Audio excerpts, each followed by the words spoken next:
Good morning.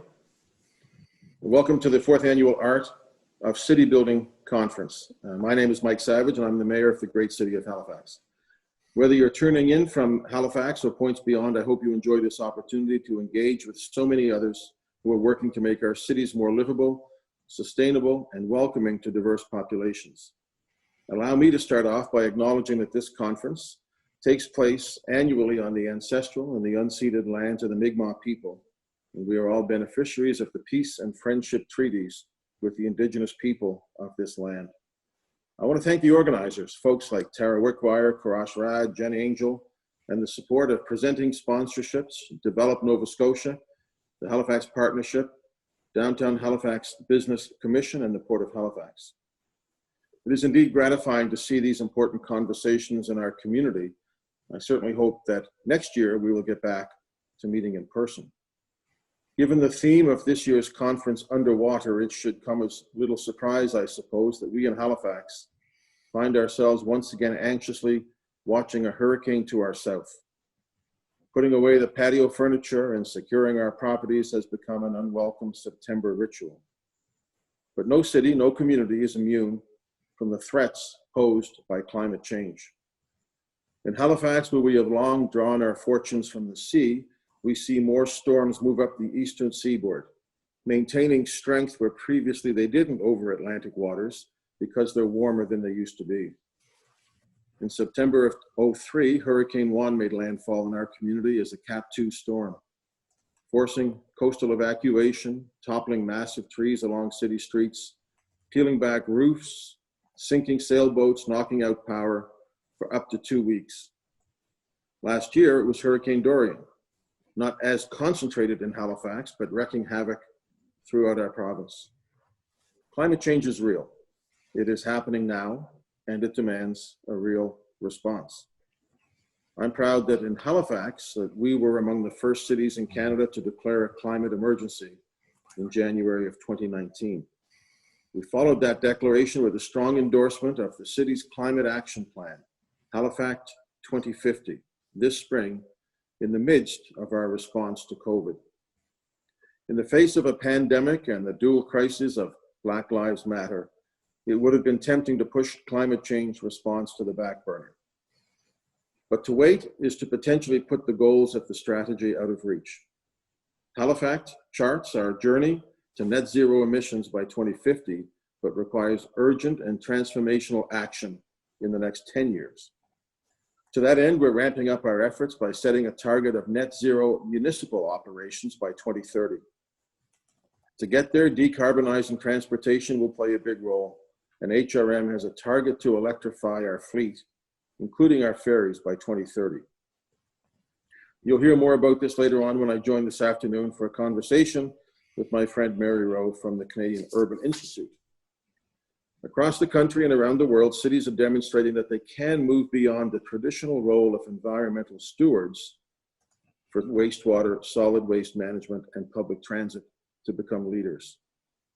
We can shape our cities to be the leaders in the climate change adaptation, to invest in renewable energy, to become places that are quick to trial and to adopt new technologies. Between now and when I come back to join the panel with the always understated Mary Rowe, I will be meeting with the Nova Scotia Nature Trust and announcing work that they've done, including a major civic contribution to the Blue Mountain Birch Cove wilderness area to keep that pristine for generations and generations to come. That is also city building. I'm grateful that many of you are out there willing to lend your ideas, your creativity, and your skills to making these goals come about. Thank you very much. Merci beaucoup. Bololiok. And enjoy the conference. I'll see you later.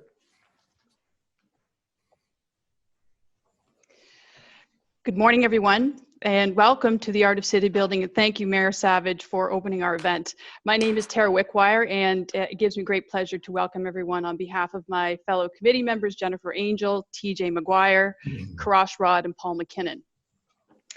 Halifax is a city that lives at the intersection where the land meets the sea. Our history is a maritime history, and much of our economy is tied to the ocean. Visitors are drawn to our seacoasts, and our residents never want to leave it. We are at another intersection. where the opportunity for change is before us. A global pandemic crisis, an economic crisis, a crisis of inequity and social injustice, including the state of emergency declared by the Mi'kmaq chiefs. We are all treaty people. A climate crisis, including more powerful and frequent hurricanes and tropical storms like the one arriving tomorrow. And possibly a crisis of existential fear and powerlessness in the face of these wicked problems. Or we can harness this disruption for good. These significant challenges necessitate new thinking and bold action. They, if anything, are the mother of all invention. The old paradigm for how we build our city no longer feels relevant, or at least sufficient to meet the challenges and opportunities before us for transformation. It is in this context that open, respectful, and inventive dialogue has never been more urgent. The art of city building brings together thought leaders and disruptors from around the globe to challenge us and to inspire us to think about Halifax and ourselves in new ways. And it's wonderful. We're seeing in the chat participants from around the world, Mumbai, London, Italy, and of course all across North America. So wonderful. I want to thank our partners for supporting these conversations. Develop Nova Scotia, the Canadian Urban Institute, Placemaking X, Province of Nova Scotia, the Downtown Halifax Business Commission, Urban Capital, Halifax Partnership, Turner Drake, Halifax Port Authority, Halifax Stanfield International Airport, National Public Relations, RAD Consulting, FBM, and Andy Fillmore. So I'll now hand it over to Alex Bozicovic, who is architecture critic for the Globe and Mail, and we are thrilled to have him lead our first session. Alex. Thanks, Tara. Hi, everybody. It really is my pleasure to be here with a really distinguished panel at a time when all of the questions we're talking about today really couldn't be more relevant. I sit here in Toronto, which is very far from the ocean and very far from California as well. And yet this is a city in a region that is experiencing not sea level rise in the form of the rising waters of Lake Ontario. And the best park, or my favorite park in this city right now, has been partially washed away and out of commission for the past couple of years. For that reason, last week, during the height of the wildfires, the weather here was strange in a way that can only be explained by high-level haze coming from the West Coast. What seems to be happening thousands of kilometers away winds up affecting us directly in ways that we might not expect. That, of course, is also true in the realm of politics. And when we talk about this conversation, we talk about sustainability and we talk about equity. We've learned in the past 6 months or 8 months that these things are very closely linked. So as I say, I'm very happy to be part of this discussion and to hear our speakers today. First up is going to be Katherine Peinhardt. So she is a German Chancellor Fellow at the German Development Institute studying urban resilience research. And her talk is going to build on that research. And she's going to talk to us about how to integrate social resilience, which I think is a very important idea that maybe isn't familiar to a lot of us, but will become more familiar. Social resilience, and incorporate that into the conversation about climate adaptation. So if Katherine is ready, maybe we can invite her to begin. Katherine. Hello, and good afternoon from Bonn, Germany. I'm going to share my screen here very quickly.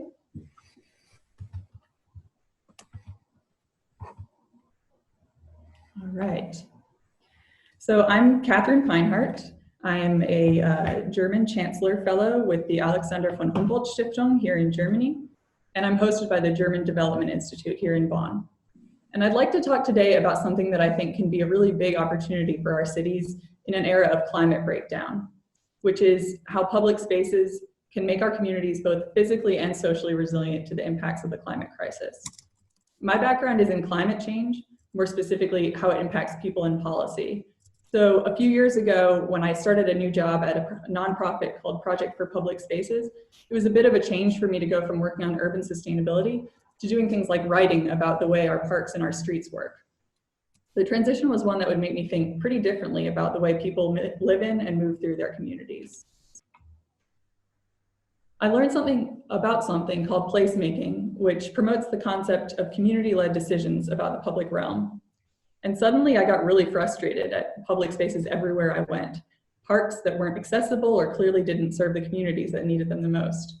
And my eyes were pretty quickly open to the ways that, depending on how they're managed, used, or built, our parks and our streets can either support us in confronting shared problems like climate change or worsen them. Placemaking as a process draws on community wisdom. Applying that type of thinking to adaptation is what will help us to make sure our strategies work well for everybody. The first thing I realized when I started my research here in Germany, though, was that I needed to know what exactly it is I'm looking for when I look for resilience in public spaces. It feels sort of like resilient has become a bit of a buzzword in recent years, to the point where I think it's lost some of its meaning. I can understand why that's happened, though. It's not a simple topic, and people come at the concept from all different angles, myself included. Some folks define urban resilience as the ability to absorb shocks and recover functions. And it's this type of definition that dictates much of the way that we approach shared problems like climate hazards. You can see it in the way that we design our disaster recovery plans, our adaptation strategies, and all sorts of policies that are supposed to make us better prepared to weather either metaphorical or literal storm. Under this definition, we often lean on big plans, like seawalls, to buffer or prevent the impacts of climate hazards. This often means that urban and community resilience is, in practice, focused on the physical or technological features that are layered into our urban form. And it's easy to see why. They're the most obvious parts of our cities, the visible features of our streets, parks, and plazas that we see either as vulnerable or fortifying. We know a whole lot about gray infrastructure like seawalls, blue infrastructure like polders or permeable paving, and green infrastructure like rain gardens. But urban resilience in practice often ignores the human experience and human well-being element beyond physical protection or recovery from climate hazards. It ignores the role of social networks and the power of having socially connective places. And I think that's part of why public spaces are often overlooked as opportunities for building resilience to climate change. When cities write their various strategies, parks and streets are often left out. So what comes next? I think it's a leap from the traditional prevent and predict paradigm of climate adaptation that focuses on physical structures to one that also incorporates and draws on the strength of human interaction. So what's going to be helpful is to layer in this concept right here, which is social resilience. It's seen pretty varied definitions within the existing literature, but most simply, you could outline it as the capacity to respond to a given change. And it also includes things like persistability, adaptability, transformability.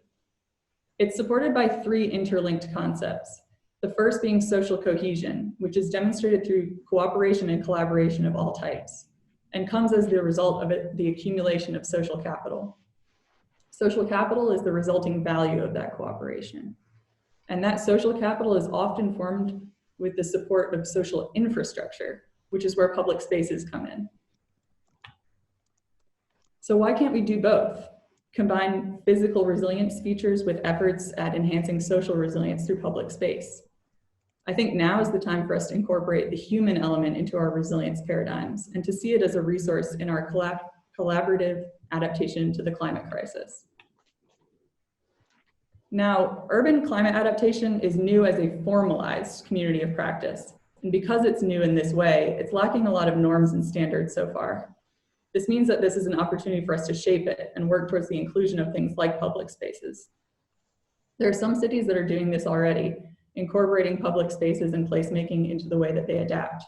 Rotterdam is one of those cities, and I've been studying their approach to climate adaptation for the last 10 months and trying to find the best practices for public spaces to enhance both physical and social resilience at the same time.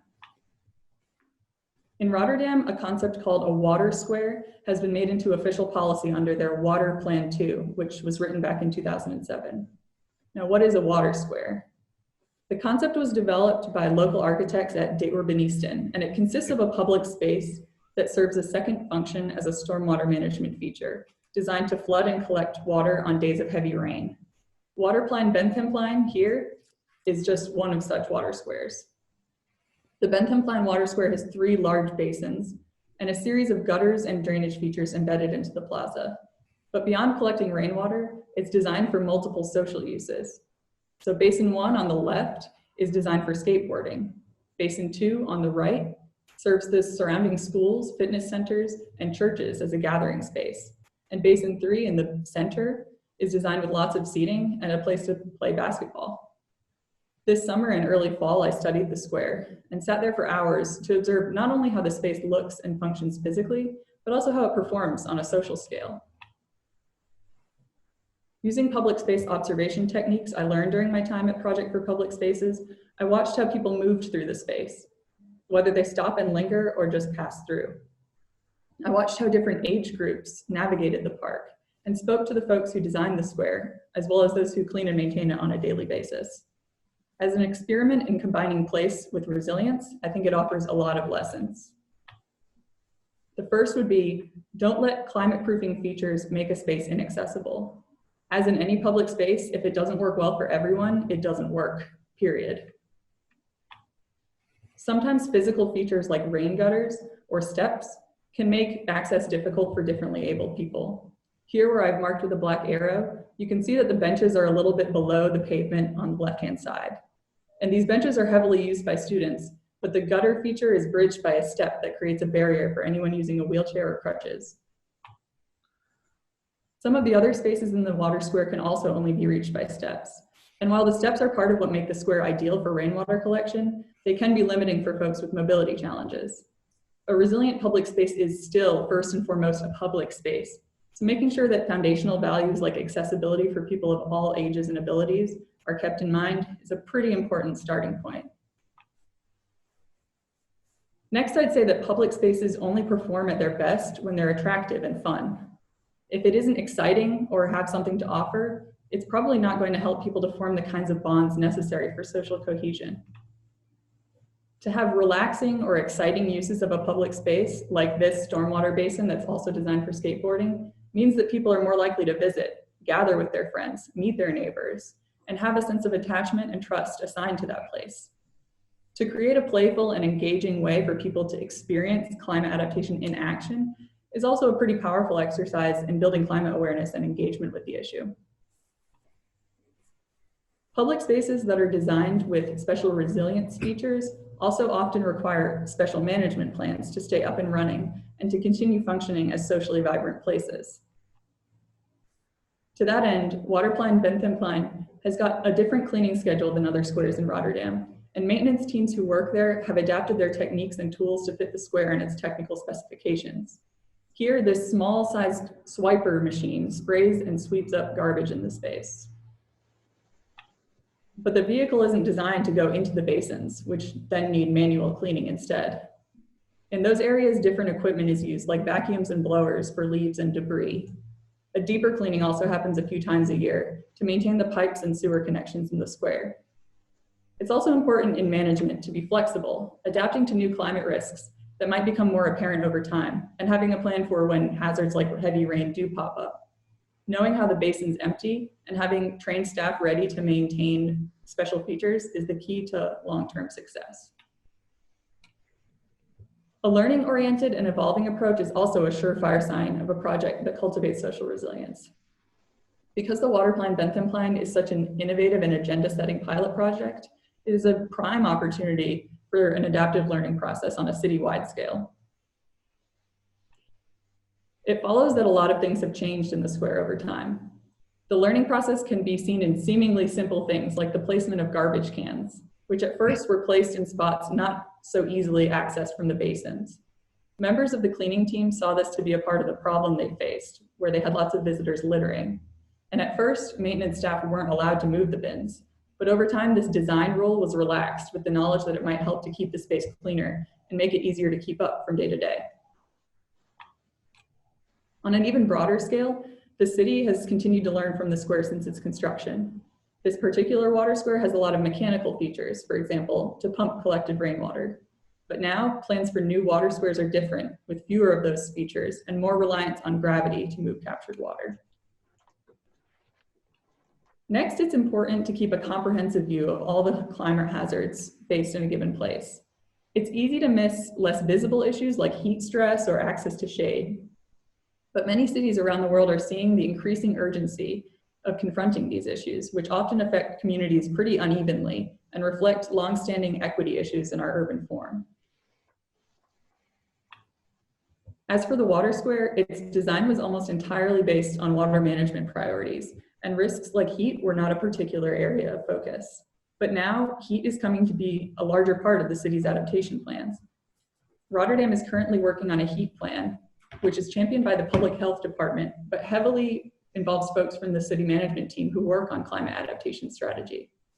This is a pretty powerful example of a multi-risk approach to climate adaptation and of collaborating across departments and teams to integrate adaptation goals.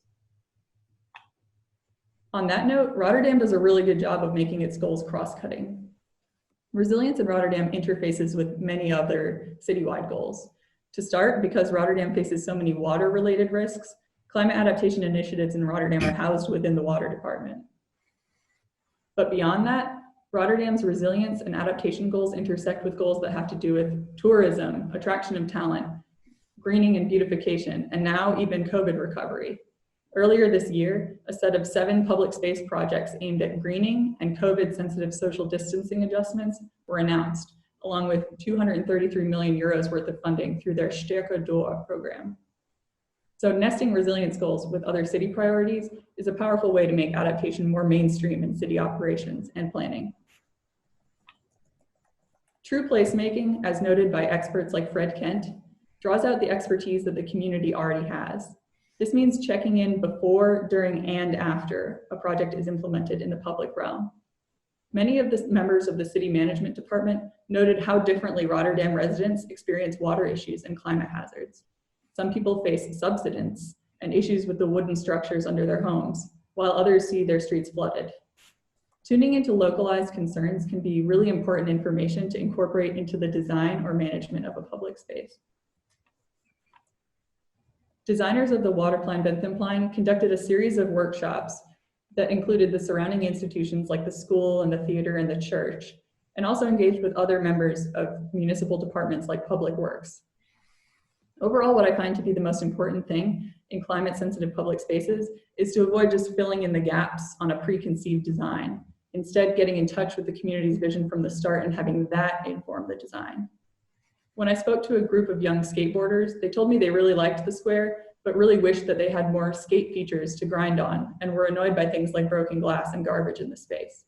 This is the type of feedback that needs to be continuously sought out, time and again. So how has Rotterdam learned from projects like this? Has it had an impact on their climate adaptation policies? At the municipal level, community engagement is evolving pretty fast. A lot has happened since the square was finished almost 10 years ago. Rotterdam Weatherwise, the latest local strategy for climate adaptation, incorporates public spaces into climate adaptation and resilience building policy. It exhibits a much more community-oriented approach than previous adaptation strategies and engages with experts and locals in multiple ways: preliminary questionnaires, outreach to expert networks and entrepreneurs, and conversations called risk dialogues that happen at the community level.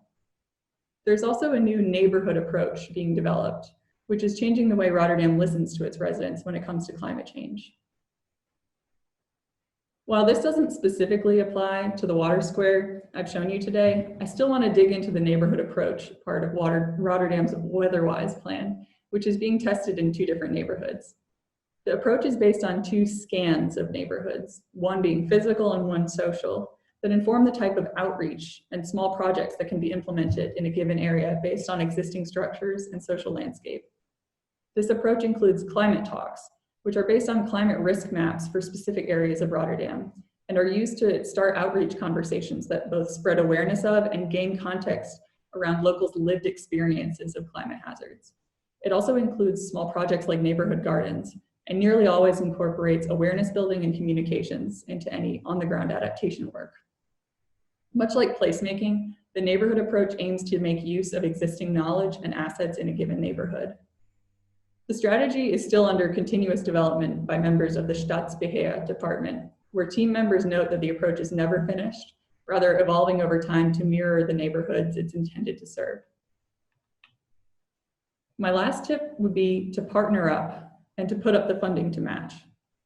Part of the WeatherWise approach I just mentioned incorporates partnerships with local nonprofits, which is a great idea because nonprofits can often get projects off the ground really quickly. The municipality is partnering with organizations like Optimum, which is a really well-known nonprofit that does all sorts of grassroots-led work in Rotterdam, primarily street-level placemaking and greening projects, but also education outreach and language instruction.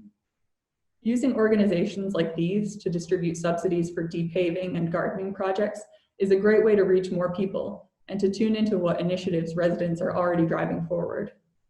Something I think is important to remember, though, is to involve these nonprofits, not only on the implementation side, but also in the planning and writing of adaptation plans.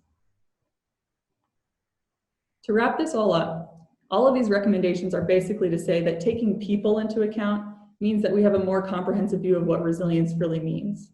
If we keep that in mind, we'll be better prepared as our cities and communities continue to come face to face with the climate crisis, not only in terms of public space, but generally.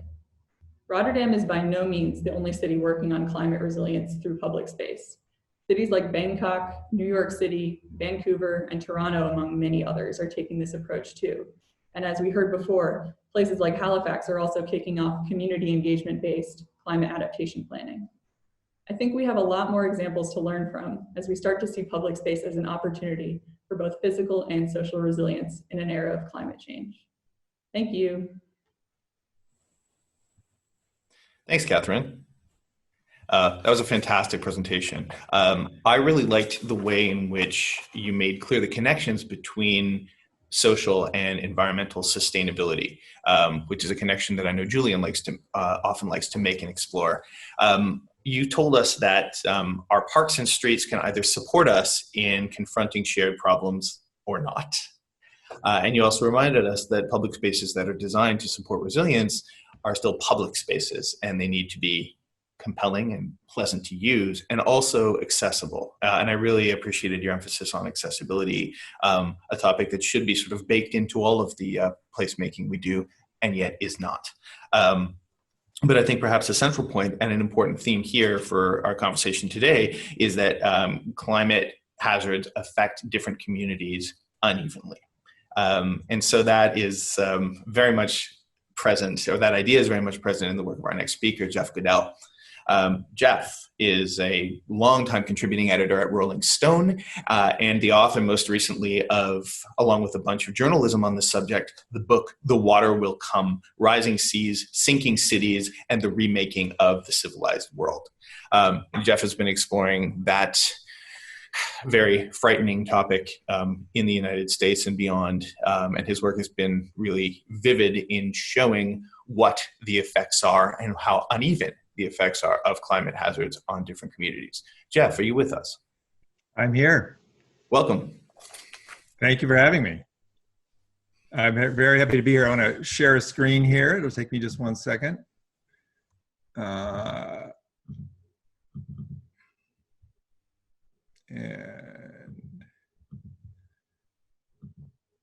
there we go.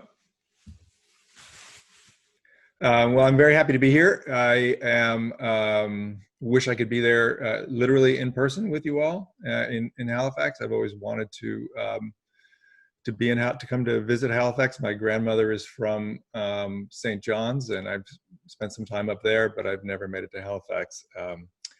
But I'm sure that I will at some point.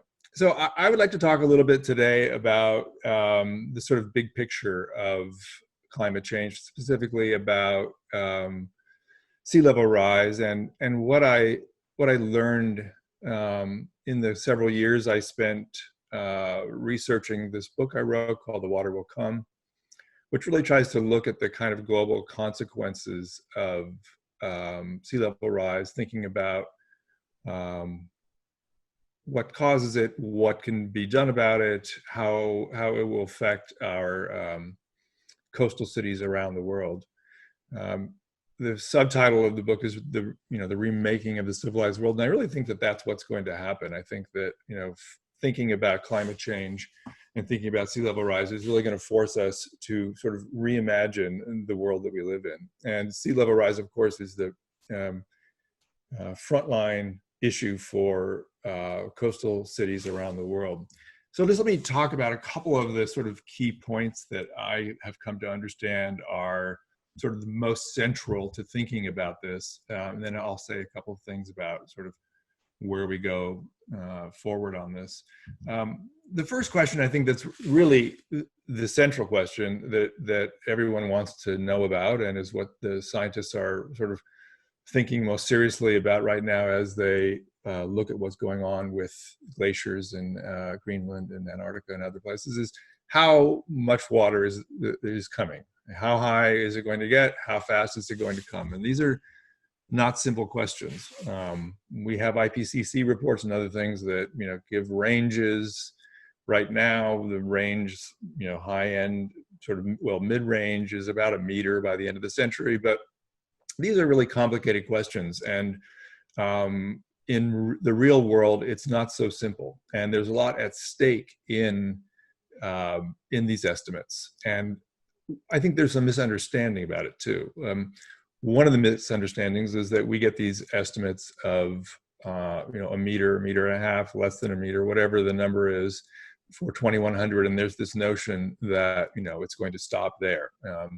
And sea level rise is not going to stop there, right? This is going to continue on for decades and decades. One of the things that a lot of people don't get about the whole sea level rise question is that even if we were like all of a sudden, became great citizens and we all decided to outlaw fossil fuels around the entire world, and we went to zero emissions tomorrow, the seas are going to still continue rising for decades and decades in the future. In fact, the last time carbon levels in the atmosphere were where they are today, seas were about 10 meters higher than they are right now. That doesn't mean we're going to get 10 meters of sea level rise, but it does mean that there's a lot of what's called thermal calibration that's going on, that these glaciers, which are the main source of sea level rise, are going to continue to be melting for a long time, no matter what we do with emissions. The other thing that's really important, I think, to think about is, I was certainly guilty of this. When I was writing, I've been writing about climate change for a long time, and I always thought about sea level rise as this sort of slow, gradual thing that we'll deal with over time, and not a sort of urgent threat in any kind of way. Except for the sort of sunny day flooding stuff. But I just thought it was a sort of gradual, there would be a gradual rise in sea levels around the world. But in fact, when you look at history, you see that sea level rise has risen in pulses in the past. It's not a slow linear event. In fact, in this event called the Younger Dryas about 12,000 years ago, when we had significant ice melts here in North America, there's documented evidence of 13 feet of sea level rise in a single century, which is extraordinary, right? 13 feet of sea level rise in a century would be, catastrophic virtually for every coastal community in the world. And, I'm not saying that we're going to get 13 feet of sea level rise anytime soon, but I'm saying that has happened in the past. And I'm also saying that we are pushing the system right now in ways that we don't know what the full consequences will be. And I think that this is really important to understand, that sea level rise moves in pulses, and we don't know exactly where those pulses are going to turn out to be. Another thing that is very important in thinking about this idea of placemaking, which is the theme of this conference, is that not all places, not all coastal cities, not sea level rise is not like a bathtub where it goes up the same amount everywhere around the world. There's a lot of regional variation, and when you think about placemaking, you have to think about it regionally in the sense of not only what is the kind of, are you on a barrier island, you have granite, you have places that are high in your city, places to retreat to, what is the sort of, it's very different, say, in Miami, which is all flat as a pancake, and there's virtually no higher areas to retreat to, versus even a place like Manhattan, where you have low areas in lower Manhattan, but then you have lots of high ground in upper Manhattan. So you can imagine the movement of the city there in the long term towards higher ground. But there's also a thing that happens in coastal communities about subsidence, right, of the ground sinking. And in the Gulf Coast, this is a big problem because of water pumping and the ground is actually going down. So you have this thing called relative sea level rise, right? So the water's going up, but if the ground is going down also, that increases the sort of real-time levels of water that are coming in. So the Gulf Coast, Jakarta, places like that have big problems with subsidence because of groundwater pumping and other things. But in Halifax, interestingly, there's a problem of subsidence, not because of groundwater pumping, but because of something called glacial rebound, which means that the weight of the glaciers on the North American continent have kind of depressed the center of the continent the way your hand pushes down a couch. And that had caused the coastline where Halifax is to rise. And now, because those glaciers are gone, the center of Canada and the North America is rising slowly, and Halifax is sinking. So, and you can see in this chart the second. This is starts from St. John's and goes around all the way to Galveston, Texas, and the second bar is Halifax, and the blue on the bar there is the amount of glacial rebound. So you can see that it's quite significant in Halifax, and you can see that in all these scenarios, the amount of sea level rise that you're going to see in Halifax is 10 or 15% higher than, say, Galveston, Texas, for no other reason than the coastline around Halifax is sinking because of this glacial rebound effect.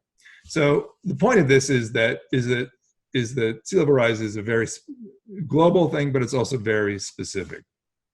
And this question about how fast it's going to happen is really complicated and interesting. And I want to talk just a tiny bit about a trip I took to Antarctica last year, which was an amazing 3.5 month long journey. That's the ship I was on there. This is us off the coast of Antarctica. We went down to a place called Thwaites Glacier, which is in West Antarctica, which is one of the most sort of alarming tipping points in the entire climate system. Antarctica, as many of you may know, scientists thought it was quite stable for a very long time. There was a concern about what's happening in Greenland and how fast Greenland is melting. And Greenland, though, is melting the way a popsicle melts on a sidewalk on a hot summer day. It's surface melt. It's pretty easy to see. You have all these ice melt ponds, these things called moulins, where the water's running off. Antarctica with satellites, when you look at Antarctica with satellites and things, it doesn't look like there was much ice melt. There isn't much surface warming the way there is in Greenland. For a long time, scientists thought it was a pretty stable place. But the consequences of what's happening in Antarctica are huge, because if all of Greenland melted, you might get about 22 feet of sea level rise. If all of Antarctica melts, which of course is not going to happen anytime soon, you get about 220 feet. So there's 10 times basically as much ice in Antarctica. Well, about 10 years ago, scientists started to understand that there was a lot going on in Antarctica. They just didn't see it. And one of the things that's happening there in the West Antarctica region around the Thwaites Glacier is that because the ocean is warming a little bit, the warming water is getting over this lip on the edge of the continent. It's the way the continent has been depressed because of the weight of this ice. And what's happening is this warm water is getting underneath the ice sheets in West Antarctica. And the consequences of that are quite alarming. And what is happening there is that Antarctica is in trouble not in the same way that Greenland is from surface melting, but because this warm water gets underneath the ice sheets, it starts to destabilize the ice sheet, and it starts to fracture. And what may be happening, in fact, is happening, we know now, is that the entire ice sheet is vulnerable to kind of collapsing into the Southern Ocean in the way that, like a pile of ice cubes, falls into the sea. And this is a very different scenario than in Greenland. And the question is, how fast can this happen? How quickly can this happen? If Thwaites Glacier, the one we went to see, goes, it's like a cork in a wine bottle, and it opens up an outlet for a lot of other ice to come pouring out in a similar way to this in West Antarctica. And this is one way that we could get an enormous pulse of sea level rise, enormous meaning, 5 or 6 feet over decades. This is one mechanism by which scientists believe that this could happen. And this is something that we went down there to look at, and we determined, I can go into this in more detail if anybody wants to in the conversation, but is actually in process. But again, the question is how quickly it's going to happen. But one of the freakiest things that happened to us when we were down there is this. So I know this looks a little weird, but this is the satellite image of the mouth of Thwaites Glacier.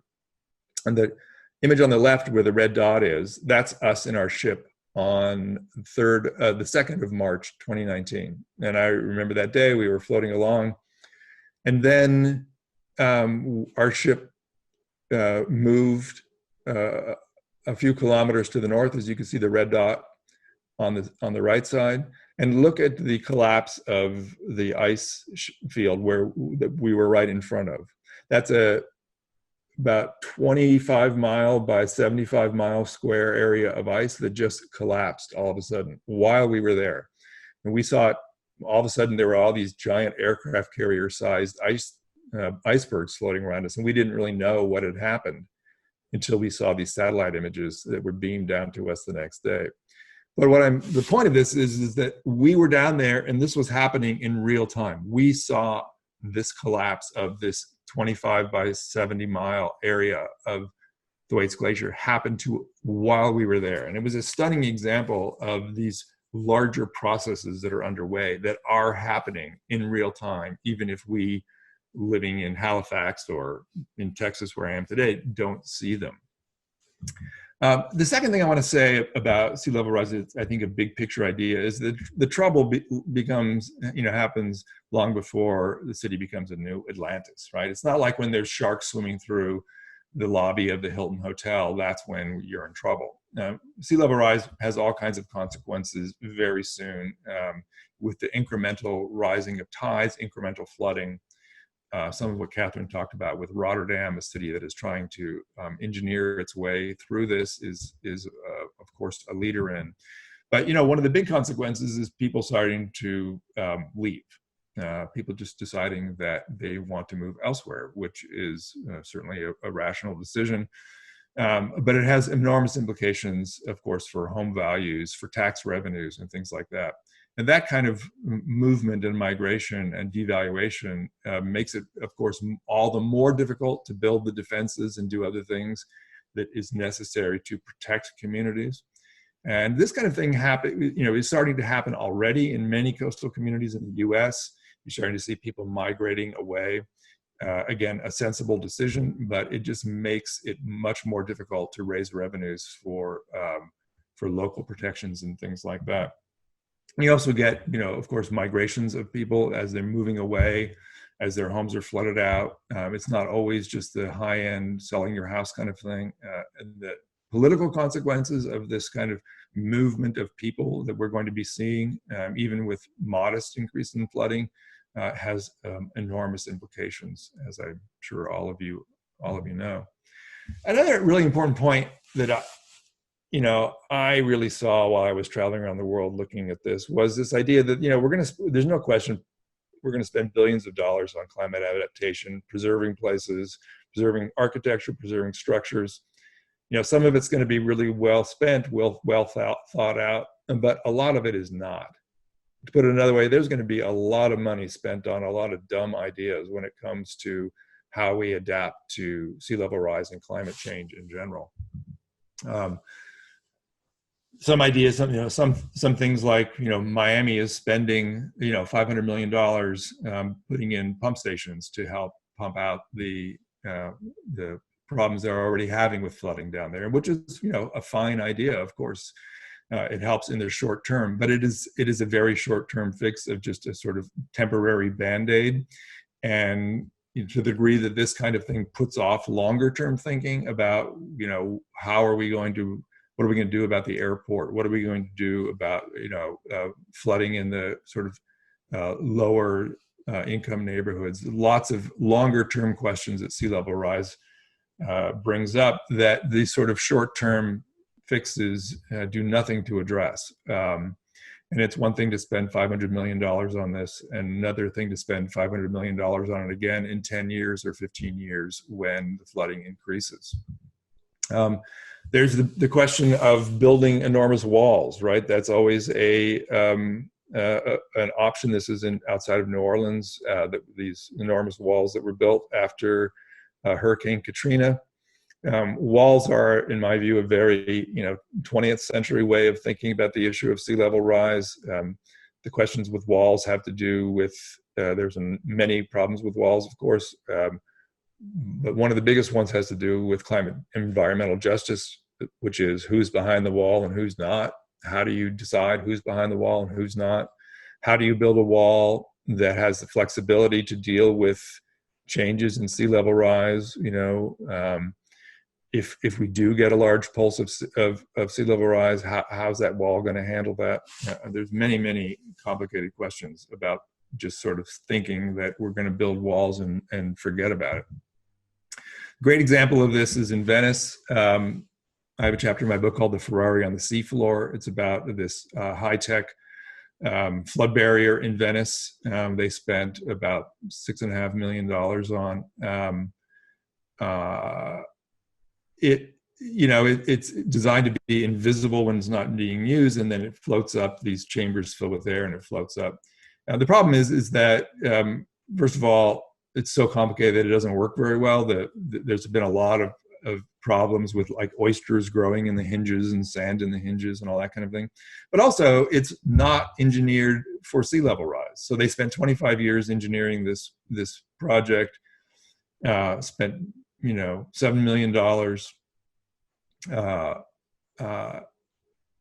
And I don't know, I think 30 people went to jail for corruption. It's a huge boondoggle.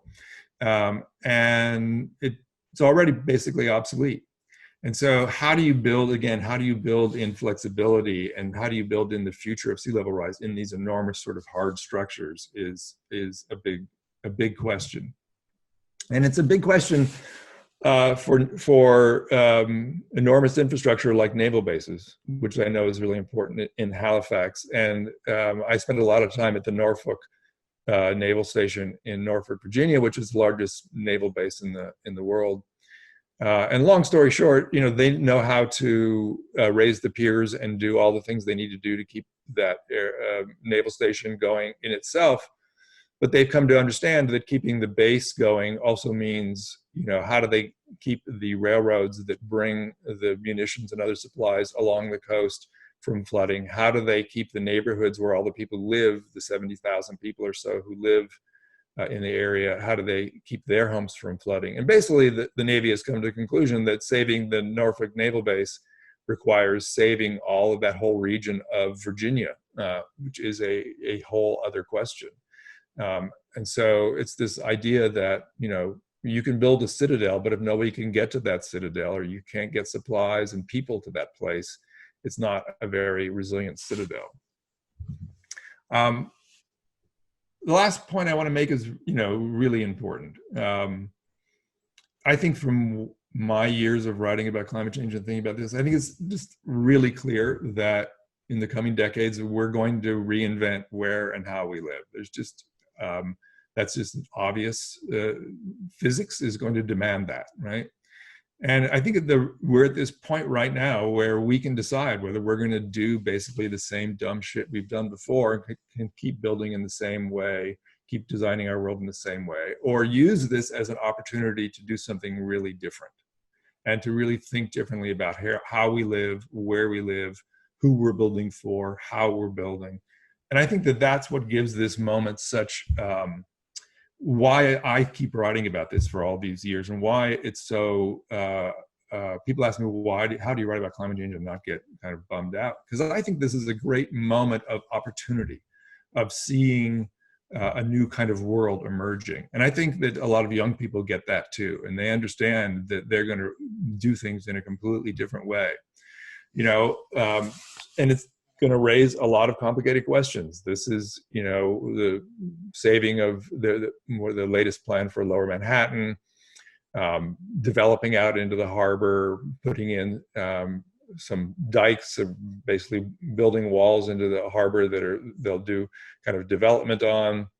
But they're going to, Lower Manhattan is going to be kind of reimagined, and I think that's a sure thing. It keeps getting changed over the years since Hurricane Sandy, but I think that there's an inevitability to it. And the question is, will they do it well? Will they do it poorly? Will it be just a citadel for Wall Street, or will it reimagine the waterfront in a way that makes it a place for everyone? This is a friend of mine who's an architect who has developed this idea for a platform city in Biscayne Bay. This is, very, futuristic kind of thinking. But, I think that this is inevitable. We're going to see this kind of thing. We're going to see these people love water. We're going to continue living on water. But how do you build this kind of a structure, these kind of places that are not just, places for hedge fund millionaires to retreat to, and how do you build it in a sort of fair and equitable way? One example of this that I saw in Lagos, Nigeria, when I was working on my book, is this floating community center that was built by a Nigerian Dutch architect. And it was a huge hit. It was just a fabulous idea of how you can kind of reimagine a space, in this case, a water slum, and build something fairly simple that has enormous community usage. This thing was a marvel to look at. Everybody loved it. It cost virtually nothing. It was a great example of kind of engineering for the people, in a way. Unfortunately, this prototype blew down in a big storm, but they're rebuilding it in a more resilient way. And it's just a great example of thinking differently about how we build our spaces. And then, of course, there's the broadest idea, which is the idea of a sort of Green New Deal, and how we're thinking more broadly about climate change. It's not just about buildings and where we build, but it's about how we think about our lives, and how we think about climate engaged in everything, right? Healthcare, good paying jobs, all that. To me, the Green New Deal is not perfect. There's a lot of work to be done, but it's the first step in a kind of real reimagining of what climate resilience kind of really looks like. I just want to end with what I think are the sort of big questions that, this moment in time in thinking about how we're going to deal with climate in our cities raises. The first one, of course, is when we're going to get serious about cutting carbon. Obviously, climate changes, all these changes will be reduced, and we'll have much less sort of to deal with if we can get with the business of cutting carbon pollution around the world. There's not much evidence that we're very serious about that, but hopefully we will be. I think for coastal communities, this question of when the real estate market collides with climate science, when people really start to really figure out that this is happening, this is real, this is going to have a big impact on my house values, in the next decade or so. How are banks and insurance companies going to deal with this is going to have huge implications for cities everywhere. Where's the money for climate adaptation going to come from? It's all well and good to show these pictures, think about how we're going to reinvent our waterfront, do this or that.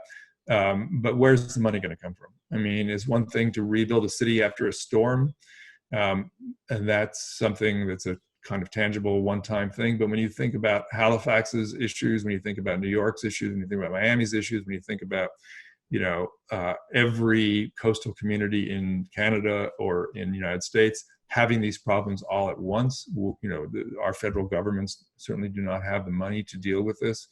So how are we going to leverage private equity and things like that to help with these changes that we're talking about?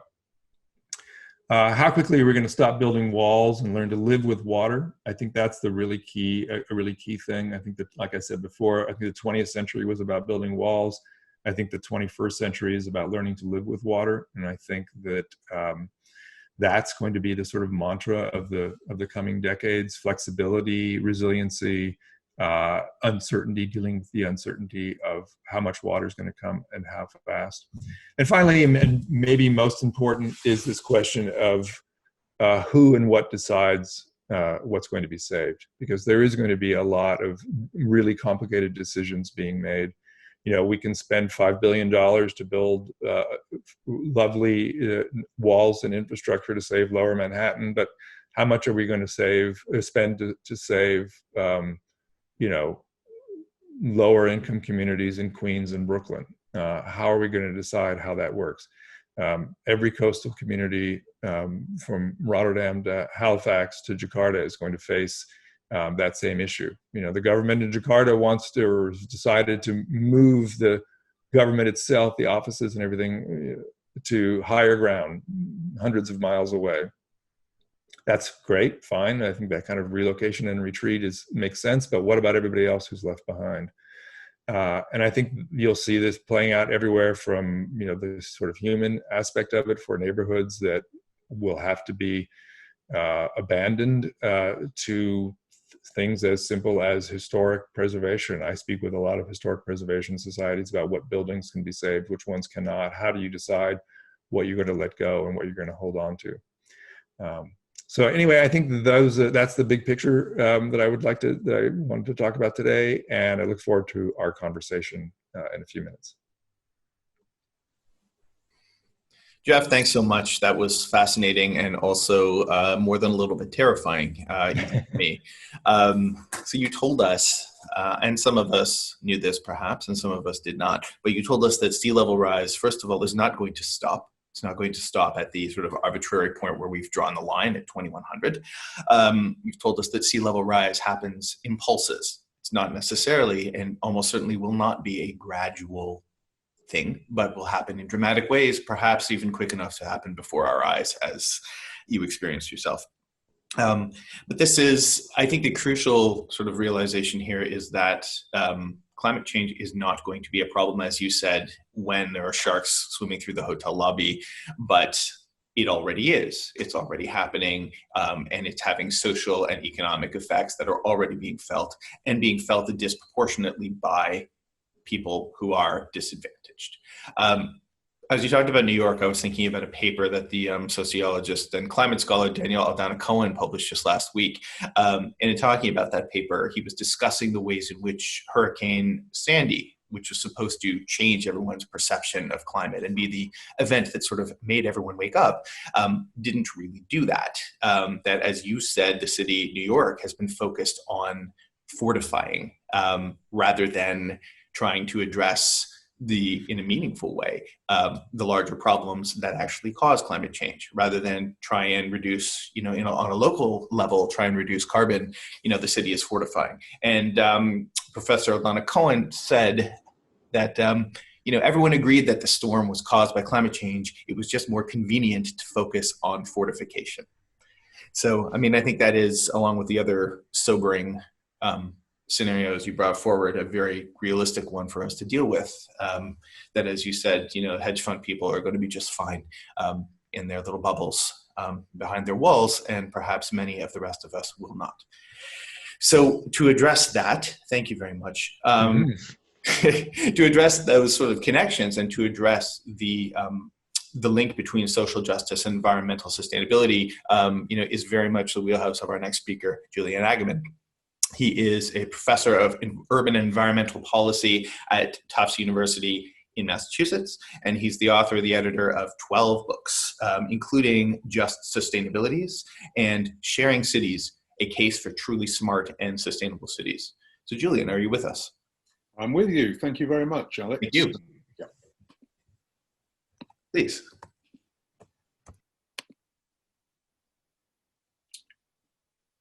Okay, let's just get the technology here. Can everybody see that?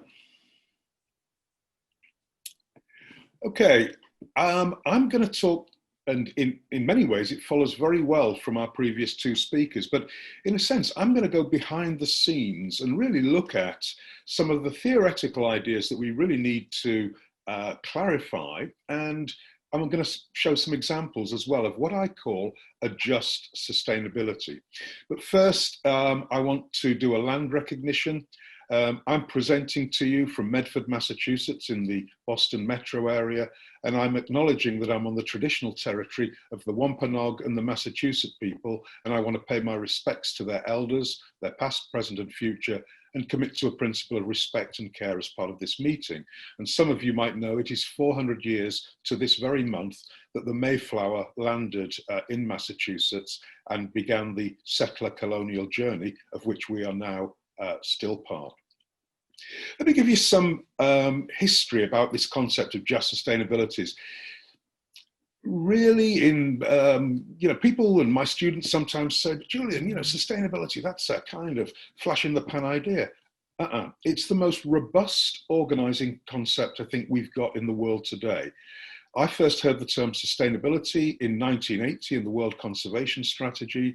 In 1987, we had the World Conference on Environment and Development, the Brundtland Report. In 1992, though, we had the Rio Earth Summit.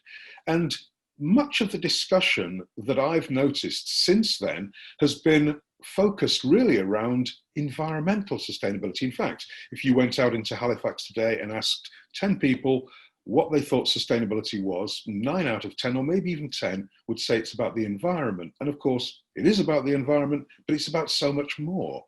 And I identified what I call the equity deficit in sustainability. Many people since then have really started to talk, like me, about the importance of equity and social justice, because I can envision us legislating for, implementing in a technical way, a green world, but if that world wasn't socially just, would it really be sustainable? So my work focuses on the links between environmental quality and human equality. One of the reasons why I think we haven't done very well on either is because we've siloed environmental quality as being a green issue and human equality as being the things that Amnesty International and those social justice groups do. Let's talk together about environmental quality and human equality. So really in the early 2000s, I argued sustainability cannot be simply a green or environmental concern, important though environmental aspects of sustainability are. A truly sustainable society is one where the wider questions of social need and welfare and economic opportunity are integrally related to living within environmental limits. Now, about 10 years ago, a very important book came out called The Spirit Level, Why Equality is Better for Everyone. And here's the bottom line with this book. It's not poverty that kills, it's inequality. Inequality is literally killing us, and we need to think about that. But I want to hone in on some of the data, the 40 years of data that were collected across the world for the making of this book. And as I say, the headline is the countries with the biggest level of inequality had the highest levels of social inequality, domestic violence, robbery, you name it. On every level, more unequal societies produce more social malaise. But the thing I think that's really important for us to think about is that inequality heightens competitive consumption. Oh, just one other thought before I say this. Advertising revenues were also found to be highly correlated with inequality. Inequality sells. Countries with higher inequality have much higher advertising revenues. Inequality also heightens competitive consumption, keeping up with the Joneses. People consume to get into the next level, from the poor to the middle class to the upper middle class into the rich to the super rich, etc. We are on an escalator of consumption. What does that escalator drive? It drives our carbon footprints. Inequality is related to climate change. How often do we hear people talking about the need to decrease inequality as a strategy in climate change mitigation? We don't. We really need to think about that. So if we really want to understand sustainability, I think we need to focus on human equality and inequality and environmental quality together. So how do I define just sustainabilities? I define just sustainabilities as the need to ensure a better quality of life for all, now and into the future, in a just and equitable manner, while living within the limits of supporting ecosystems. And there are 4 conditions. We need to improve people's quality of life and well-being. We need to meet the needs of both present and future generations. We need to ensure justice and equity in terms of recognition, process, procedure, and outcome. Let me stop there. That word recognition is extremely important. Black Lives Matter, Me Too, Indigenous rights. We are witnessing, as we are feeling ecological collapse, increasing calls for recognition. We cannot have any form of reconciliation between different groups in our society unless we recognize the rights of those groups to even be and to exist. All of this, all of these three preconditions must take place within ecosystem limits. That is absolutely essential. Now, I want to give you two overarching thoughts on urban planning, which is the place that I inhabit. What is urban planning? It's about managing our coexistence in shared space. Coexistence, shared space. It would be easy to manage our coexistence in shared space if everybody were alike, but we live in increasing cities of difference. And whether we're talking about environmental issues, transportation, housing, other conflicts, we're managing and sharing space and trying to coexist with people who live in increasingly different and diverse cities. Related to this is, what is the relationship between belonging and becoming? Our first two speakers have talked about becoming. Smart, sharing, resilient cities. That's what we're good at as technical planners. But I want to suggest we need to think about belonging as well. Recognition, reconciliation, difference, diversity, and inclusion. We need to right the balance in urban planning, in sustainability, in resilience planning between what our cities can become and who gets to belong in those cities, because ultimately what our cities can become will be derived by who gets to belong. And I also, both my colleagues have mentioned sort of human scale planning. I want to add an E. I want humane scaled planning. I want planning for human dignity. I want planning for urban equality and equity. And I think my Just Sustainabilities idea helps us think through both of these together. Now, I'm going to give you two quick examples of Just Sustainabilities in practice. One is called spatial justice. How do we allocate rights in urban spaces and places? And then I want to ask the rather pertinent question about Minneapolis. How does one of the most green liberal cities in the US end up as the epicenter of our current introspection over structural racism? Spatial justice.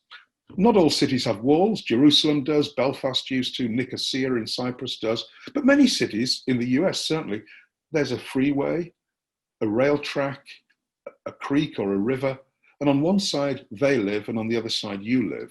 They have lower life chances, you have higher life chances. They have lower life expectancy, you have a higher life expectancy. Spatial justice, spatial injustice is a feature of cities around the world. Why is it that certain neighborhoods get certain things and other neighborhoods don't? Let me bring this down to the level of the street. Here's two streets, Massachusetts Avenue in Cambridge, Massachusetts, where I live. And then on the other side, on the left, is Södervägen in Gothenburg, Sweden. Two streets, identical width, but the spatial organization of those streets couldn't be any more different. On the left, we have a democratized street. The Swedish polity, the Swedish urban planners, Swedish people want a democratized street. In Cambridge, Massachusetts, you can see it's the size of your vehicle that gives you access to space.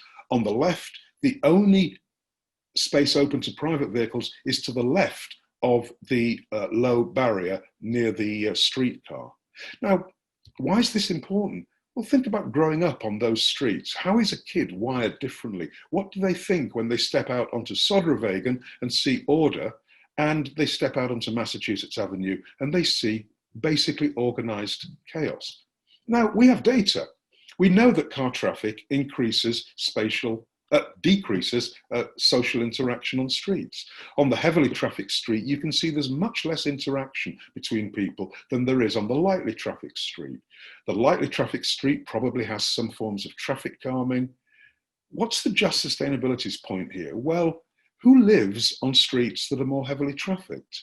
There's absolutely abundant data showing that if you are in a low-income minority neighborhood, you are much more likely to have a heavily trafficked street than if you live in one of the more tony, green neighborhoods, complete streets, bike lanes, medians, climate change adaptation measures, etc., etc.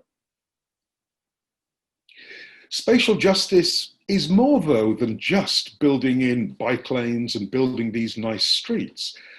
We have, in the United States, a cadre of what I call invisible cyclists. These are people who are not counted in cycle counts, because you know what? Cycle counts take part in downtown areas, and they don't take into account the race, the gender of cyclists. It's just click, click, click when a cycle goes by. So we don't really know how many invisible cyclists there are, but these are people who often use their bikes for cargo. Just down the road from me, every Friday morning at recycling day, I see an elderly Asian American man who uses his bike as a pack horse. He collects stuff and he tapes it onto his bike and pushes his bike along. He doesn't cycle it. Is he a cyclist? We are missing out on the ideas in cyclist planning of a lot of people. Plus, in those neighborhoods, we see that Latino cyclists have 23% higher fatality rates, African Americans 30% higher. Policing of those neighborhoods and issuing of citations is much higher if you're African American. So, like our first speaker was saying, it's not just about physical infrastructure. We need to think about the social infrastructure, and we need to think about the ways black and brown bodies are enabled or not to move around in spaces. So spatial justice is more than simply bike lanes. We need to think about issues of social infrastructure and why some bodies are policed more strongly than other bodies in cities. One of the solutions to spatial injustice is this idea of complete streets. Every city in North America has a complete streets plan. It's trying to do a good thing, reverse car-centric planning that's exacerbated the problems in our cities. So what is a complete street? Who gets to say what a complete street is? Now, Doreen Massey says that streets, places, are constantly shifting articulations of social relations through time. But try telling that to the designers of complete streets, most of whom are male and most of whom are physically oriented designers. They don't see the street as the street on the left, which is a social ecology. The complete streets rhetoric, I would therefore say, disconnects streets from significant social, symbolic, discursive, and historical realities. Complete streets are good, but we need to broaden the definition. We need to bring in a social ecological notion of the street, and we need to think who gets to say what a complete street is. One of the big problems of complete streets, though, is the phenomenon of greenlining.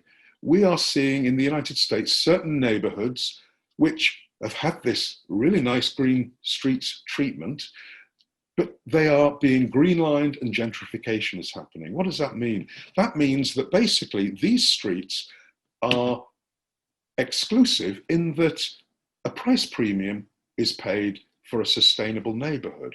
And I edit a book series here. We have books on green gentrification. We have books on incomplete streets. Who gets to decide what a complete street is? Why is it that in the US, certainly green streets come with a price premium? And one of the problems with this idea of greenlining is that it seems now that we are systematically, through these green neighborhoods, reproducing urban, spatial, and social inequalities and injustices that have characterized our cities for the last century or more. And just to leave you with this idea, walkability is probably the most measured of sustainability metrics. Walkability is a very measurable thing, and it's a scale from 0 to 100, and it gives you your walk score. When you buy a home, often if you've got a good walk score, the realtor will put, this home has a walk score of 95. Who owns the app Walk Score? Well, it's Redfin, the giant real estate agency. Folks, I want to put it to you, we have compromised sustainability such that the key measurable, walkability, is literally owned by a real estate company. How do we decouple sustainable neighborhoods, which everybody wants and everybody should have? How do we decouple that from gentrification and displacement? I don't have the time to go into that, but that is one of the great challenges of urban planning. How do we give everybody good, healthful neighborhoods that increase people's well-being while not increasing prices? And I'll just leave you with one thought. A great geographer said, we're building cities for people to invest in, not to live in. We need to change that. We need to build cities for people to live in, not opportunities for investment.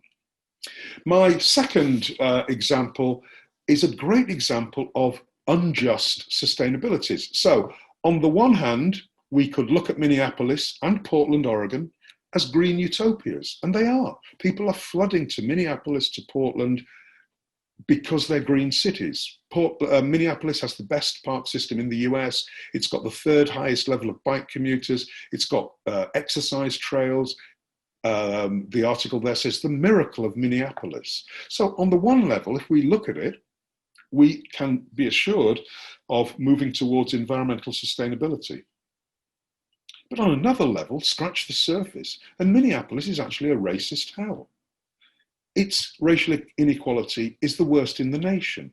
The black-white income gap is the highest in the nation. The home ownership gap, more often called the wealth gap, is the highest in the nation. And the opportunity or achievement gap in schools is also similarly extremely high for Indigenous and especially African Americans. So on the one level, it's a green city, but underneath that, it's a very unequal city. Why is that? Well, Kirsten Delegard, who's the historian behind the Mapping Prejudice Project, says all that rhetoric about Minneapolis being a model metropolis at the cutting edge of great urban planning obscures darker truths about the city. Now, before the early 1900s, Minneapolis was a relatively integrated city. It had a small but integrated population of African Americans largely. But from the early 1900s, we saw racialized covenants. This home cannot be rented or sold to anybody but people of the Caucasian race. We've seen racialized zoning, which was outlawed in 1917 by the US Supreme Court. But what came in? Racism by the back door, by exclusionary or single family zoning, which made up 70% of Minneapolis land. We've also had redlining, the denial of loans to people living in certain neighborhoods by both government agencies and by private sector loan agencies. This amounts to racial segregation then and now. So that's the dark underbelly of Minneapolis. And I'll just say one other thing about that. 93% of the police officers in Minneapolis don't live in the city. If your organization doesn't look like the people it is there to serve, are you legitimate? Are you trusted? Are you even effective? Can you do what you think you can do? Organizations must become more diverse to look like the communities in which they operate. There's a direct link between these practices and today's modern zoning plans. And part of the impetus for the change that is now going on in Minneapolis is to undo some of those impacts. And I put it more simply, urban planning is the spatial toolkit for articulating, implementing, and maintaining white supremacy. And we can do something about it.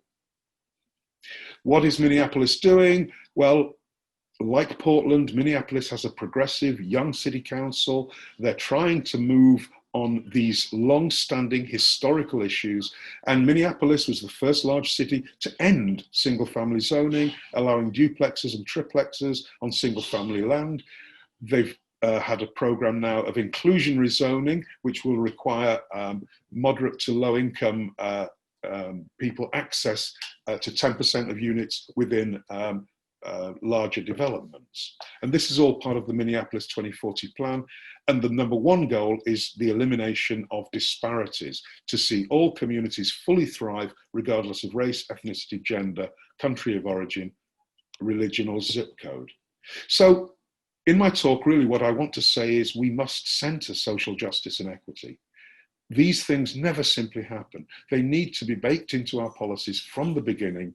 It is very difficult to retrofit equity and social justice, but Minneapolis is now trying hard to do that. Thank you. Thank you, Julian. That was fascinating. I personally found it really interesting that you wind up by talking about urban planning and talking about land use planning as a tool of economic and of racial segregation, and particularly that you talk about Minneapolis. This is a discussion that I personally have been engaged with in earnest for the past couple of years. I co-edited a book on this subject, and so I was very interested to see from Canada these very progressive policy moves happening in Minneapolis, which I understood to be quite a progressive city. And then after George Floyd and after the rise of Black Lives Matter, it was only then that I came to understand precisely how racially segregated and how that city was and how much spatial injustice was present there. So thank you for making these connections. And I think, I think it's important to recognize that this year has been a year of learning for many of us on many different fronts. And that the sorts of connections that you are drawing here are indeed present in American cities and in Canadian cities, whether we have chosen to see them or not. I also thought your critique of complete streets was really interesting.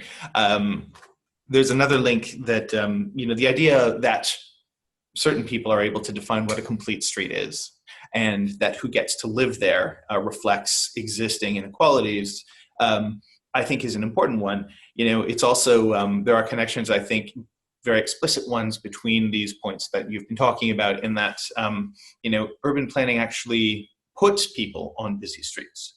It is the same urban planning policies that have created segregation and have perpetuated segregation that now put new residents on the busiest, noisiest, most polluted places in the city. And that in itself continues to advantage the existing, established, generally wealthier homeowners who control the cities that we live in. So a fascinating set of links here. Thank you very much. And moving over to Tamika, we're moving very much into Tamika's wheelhouse. Talking about inequity, inequality, and social justice is what she has been doing for a living within fields in which those discussions have not been foregrounded. Tamika is a lawyer by training, and she is the principal and founder of Tamika Butler Consulting. So she provides a variety of consulting services to organizations in the public and private sectors. These days, that has included the Los Angeles Department of Public Health, the Center for Popular Democracy, and the National Association of City Transportation Officials. I have learned a lot from hearing her speak and from reading her, and I'm very happy to welcome her. Tamika, are you with us? I am. Can you hear me? I can. And can folks see my screen? Yes. Okay. Great. So thanks so much for having me. I too wish I could be in Halifax. I have been before and I've enjoyed it greatly, but to bring me closer, I'm simply wearing a bow tie gifted to me by great friends in Halifax, including one of the organizers. You guys have brought together a great group of folks, and I'm glad to round us out, and we'll try to keep it as short as possible so that we can get to as much Q&A as we can. So I'm going to talk a little bit about the LA County Sustainability Plan, which is a plan I worked on as a consultant, and I'm really happy to share a little bit about the plan. So just a little bit about myself. My background is as a civil rights lawyer. I am now an urban planner. I have started my own consulting firm. I was most recently at a private consulting firm as the director of equity and inclusion and the California planning director. It was a firm with offices in the United States and in Canada. And I frequently traveled between both and working on how to integrate equity into our urban planning work, as Julian just so brilliantly talked about. So let me tell you a little bit about LA County. I think it's first important to note not only that I am zooming into you from stolen Tongva, but that LA County has been home even before colonizers drew lines on a map to indigenous folks. And that is an important history that I think is so much a part of sustainability, and so much a part of planning, and so much a part of land use, that we often try to ignore. Even as an oppressed Black person, I am a settler, and in my neighborhood in many ways, right? And so I think just continuing to elevate the indigenous folks whose land that we continue to inhabit. A little bit more about Los Angeles County. 1 in 4 Californians and 1 in 33 Americans live in LA County. We have a lot of people here. We speak a lot of languages here. We have a coastline as well. So many of the problems that my colleagues spoke about earlier, resiliency, adaptation, we're trying to tackle here where I live. And, the county is roughly the size of Hawaii's Big Island. It's bigger than several other US states. And if the county was its own economy, we would be a G20 country. So that is huge. And so, I want to talk about sustainability, climate adaptation, and people of color, racialized folks. And for some people, that may be confusing, not for Julian, who clearly he and I are speaking about a lot of the same things. And I'm so fortunate to have him have blazed a trail. But I think for some people, when they think about people of color and built environment, they are as confused as many of us are here in the States about Kanye West running for president. But when we think about land and how it's been used and how it's been planned, race has always been a factor. Race, has been a factor when we think about things that are supposed to be public resources, but really only certain people can go to them. It is not abnormal for Black kids to be on the outside looking in. My mom grew up on the coast in South Carolina, where there are some of the most beautiful beaches that are being eroded by climate change. But she tells these stories of not being able to go to the best beaches because the best beaches were the white beaches. And that shouldn't be a surprise. This is a book that Hitler once referred to as his Bible. It talks about whites being the great race and other people muddying the race. And the person who wrote this book is actually who we in the States call one of our fathers of our national parks program. And so, when we think about something that, again, is supposed to be a great resource, our national parks, getting outside, especially during COVID, what we find is that really it was just a system created by white folks to take land from indigenous folks, put up rules and barriers, and keep certain people out. And we see even today that whether or not you're talking about the States, whether or not you're talking about Canada, when you talk about national parks and resources, the numbers of racialized people, of people of color who go there, are lower than white people. The barriers that were started to keep us out and to take land continue today. And some people know about that is redlining. Redlining is a really thoughtful theoretical exercise, but it's essentially when people in power who were not folks of color got out maps and decided what was okay, where could you invest money, where could you not invest money, and where were the hoods that you wanted to not go to or keep people out of, including resources. For a more thoughtful discussion of redlining, many people think of the color of law, and the color of law says it's a forgotten history of how government segregated America. But still, the color of law is written by a white man, and again, it's a great book. I suggest people read it. But a forgotten history for who? It's not a forgotten history for so many folks who have been pushed off their land, and whether or not you're talking about reservations, whether or not you're talking about hoods and ghettos, it's not a forgotten history, how we have used planning and land use to keep certain people out. So what does that have to do with the environment? What does that have to do with environmentalism? Well, environmental justice is real because when you look at low-income communities, when you look at communities of color, that's where some of the most environmentally unjust actions are happening. There is an affluent Black neighborhood here in Los Angeles County that I live very close to. It was once the subject matter of a network, of a cable television show about rich Black people. People there have a lot of money, but it's also the site of the largest active oil drilling in the United States. And it's not because those people are poor, it's because they are Black. And that's where we make decisions on where to put things. That's where we have toxic sites. And communities of color, it's not abnormal to look out and see right next to you huge fences where you can't see what's behind them, but you can smell what's behind them. You can see the smoke. And we all know the legacy, whether or not you're talking about Canada, whether or not you're talking about Halifax, whether or not you're talking about the United States, of the ways that highways have cut through low-income communities and communities of color, ripped apart families, taken homes, and just make us thoroughfares.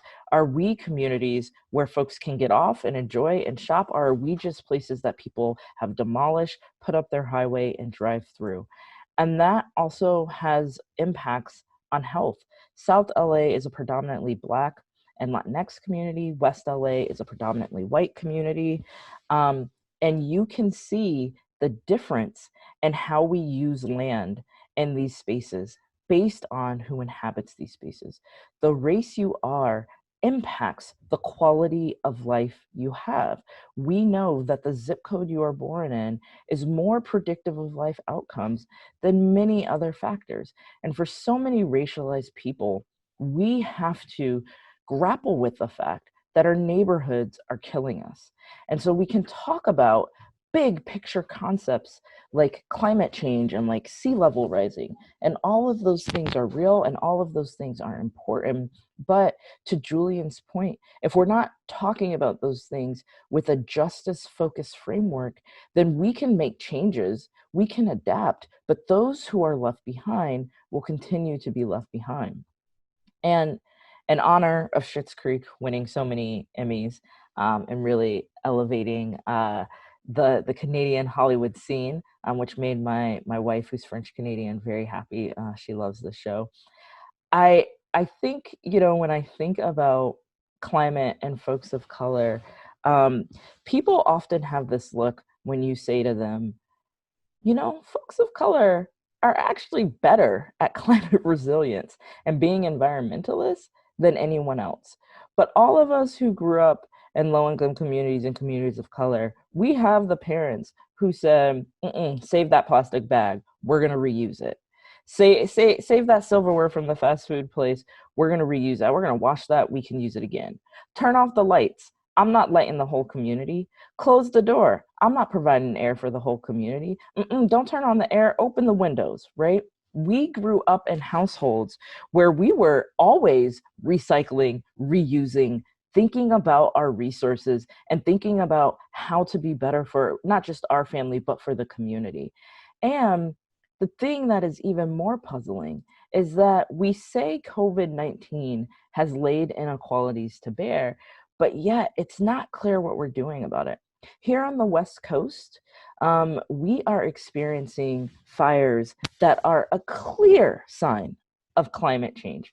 Our president doesn't necessarily think so, but what did you see when you saw these clouds of smoke? You still saw migrant workers, you still saw people of color going to work every day in the fields. We are being told we can't go outside, that the air is not safe to breathe, but we are also being told that the people whose lives don't matter are those who pick our food. We are being told that in a pandemic, when we're supposed to stay inside and socially distant, that it is still people of color who we expect to deliver our packages, to check us out at the grocery store, to pick our food, and to make us okay when we can't go outside. And so again, if climate is going to drastically change everything we do, if we continue to only make changes in ways that value some lives and devalue others, then how just and how sustainable is that change? If we determine that only some of us are worth saving, but some of us are only worth helping others be saved, then is that really justice? And again, this is a problem that traverses the whole continent. This is a problem that folks face no matter where you live, where we are seeing that there were things that were already there, but COVID-19 is making it worse. And so with all of that, the LA County Sustainability Plan was different. It said we can't ignore these facts when we're talking about sustainability. We have to put them front and center. And we did that first by making sure equity was a key component of the plan. And we realized that equity and sustainability has to incorporate the procedures, the distribution of benefits and burdens, the structural accountability, and the generational impact. If you are thinking about equity and you are thinking about sustainability, you have to think about it on these 4 dimensions. Because if you're not thinking about it on these 4 dimensions, if you're just cursory throwing equity out there, then your sustainability work is not actually sustainable. And the way we did this was by putting together a team of organizations that were going to help with this work. Many times municipalities say, we're going to put together a sustainability plan. We may do a few public meetings, but we have the experts. We're going to put together the plan and we're going to decide what's best. But what this plan actually did is have lead organizations that utilized community-based organizations. And so that organization, Liberty Hill, is actually a foundation, and a foundation that specializes in funding community organizing groups. And then LA County, despite being big, it's divided into only 5 supervisor, we call them, districts. Each district had a community-based organization that knows the area now well, that is deeply invested in the community. They were paid money and they led the events. There were some subject matter experts, of which I was one, but we really let the community direct us. And what that ended up happening is that we had a number of events that were totally different. We had the picture in the bottom left is a fair that was at a community college where, in addition to folks, as you can see, sitting at a table and learning about some of the parts of the sustainability plan, there were also being baskets and blankets woven. There was soap and candles. Merchants from around the county also got to come and sell their wares. In addition to riding on buses and taking tours in electric vehicles, having students, having elders all together. So each event was different based on what reflected the community. And the folks who were leading the workshops, as you can see, were community members, not the typical experts from the municipality that you're likely to see. And because we had community-based groups, when we were there to talk about sea level rise in the coast, and a community member said, I'm worried about gentrification and displacement, these were not meetings where we said, oh, well, this is a climate meeting. We can't talk about gentrification. Oh, you're worried about kids getting hit by cars because there's no infrastructure in your neighborhood? Well, this is a sustainability meeting. No, these community-based organizations were able to hear everything. We were able to connect people, and we were able to hold the intersectionality that is important in equitable sustainability work. The way the plan is structured is that there are different goals. There are 12 goals, and each goal has multiple strategies and actions that we will take to hit the goals. So just a quick view of the 12 goals. And again, this plan is intersectional. It is covering everything from accessible parks to the buildings and infrastructure to a fossil-free LA, to transportation. It is a realization that you have to talk about equitable and sustainable land use at the same time you're talking about thriving ecosystems and habitat and biodiversity if you want to tackle sustainability. And again, these words are words that you might not expect that local community-based organizations would be using and would be talking to their residents about, but all of these things were done with the community leading, with the community being paid with their expertise and with their expertise being trusted. Everything in this plan has been vetted by community and understood by community and pushed forth by community. Here's an example of what a page would look like in the plan. It would have the strategy, which is under one of the goals. It would have one of the actions that you need to accomplish the strategy. And then it lays out the targets. What are we going to do by what year? Because accountability is important. The topics that were covered in this expansive plan, again, everything from water to land use and transportation to housing This was not a plan that said, we only care about the environment. It was a plan that realized that if you care about the environment, you have to care about people. You have to care about infrastructure. You have to care about buildings. And you have to look at things intersectionally. So sure, we have some ideas about living streets, but living streets are about transportation. They're about public health. They're about stormwater management. They're about urban forestry. It is about looking at the intersections of these issues. Similarly, addressing oil and gas is also about redressing the siting of polluting facilities and environmentally justice frontline communities of color. It's about thinking about worker safety. It's about thinking about GHG emissions and improving air and water and soil quality. So it's looking at sustainability at these intersections, but at every intersection, it was placing people right in the middle.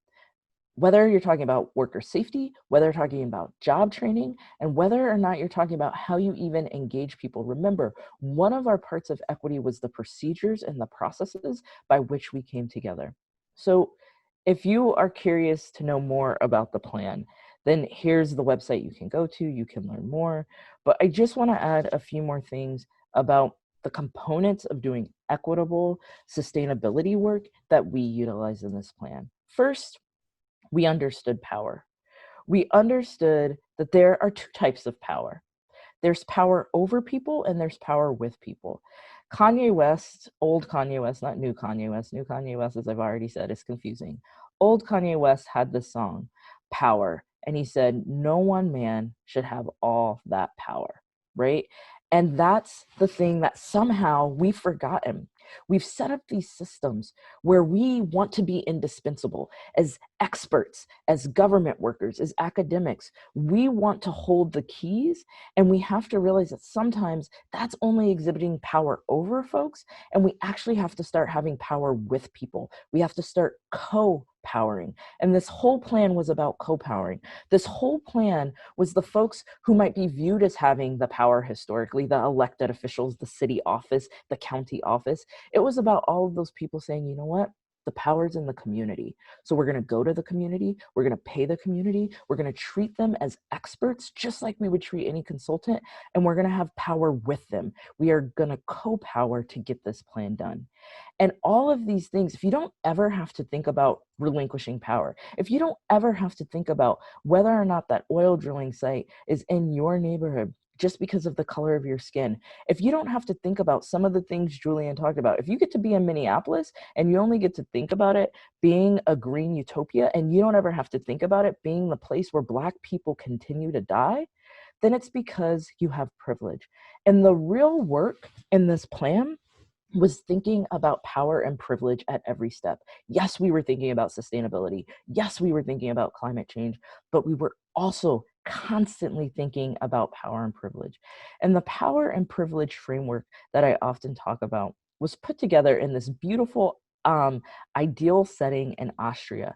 The Salzburg organization brought together an intersectional group of people at this Building Healthy Equitable Communities roundtable. It was people from all over the world.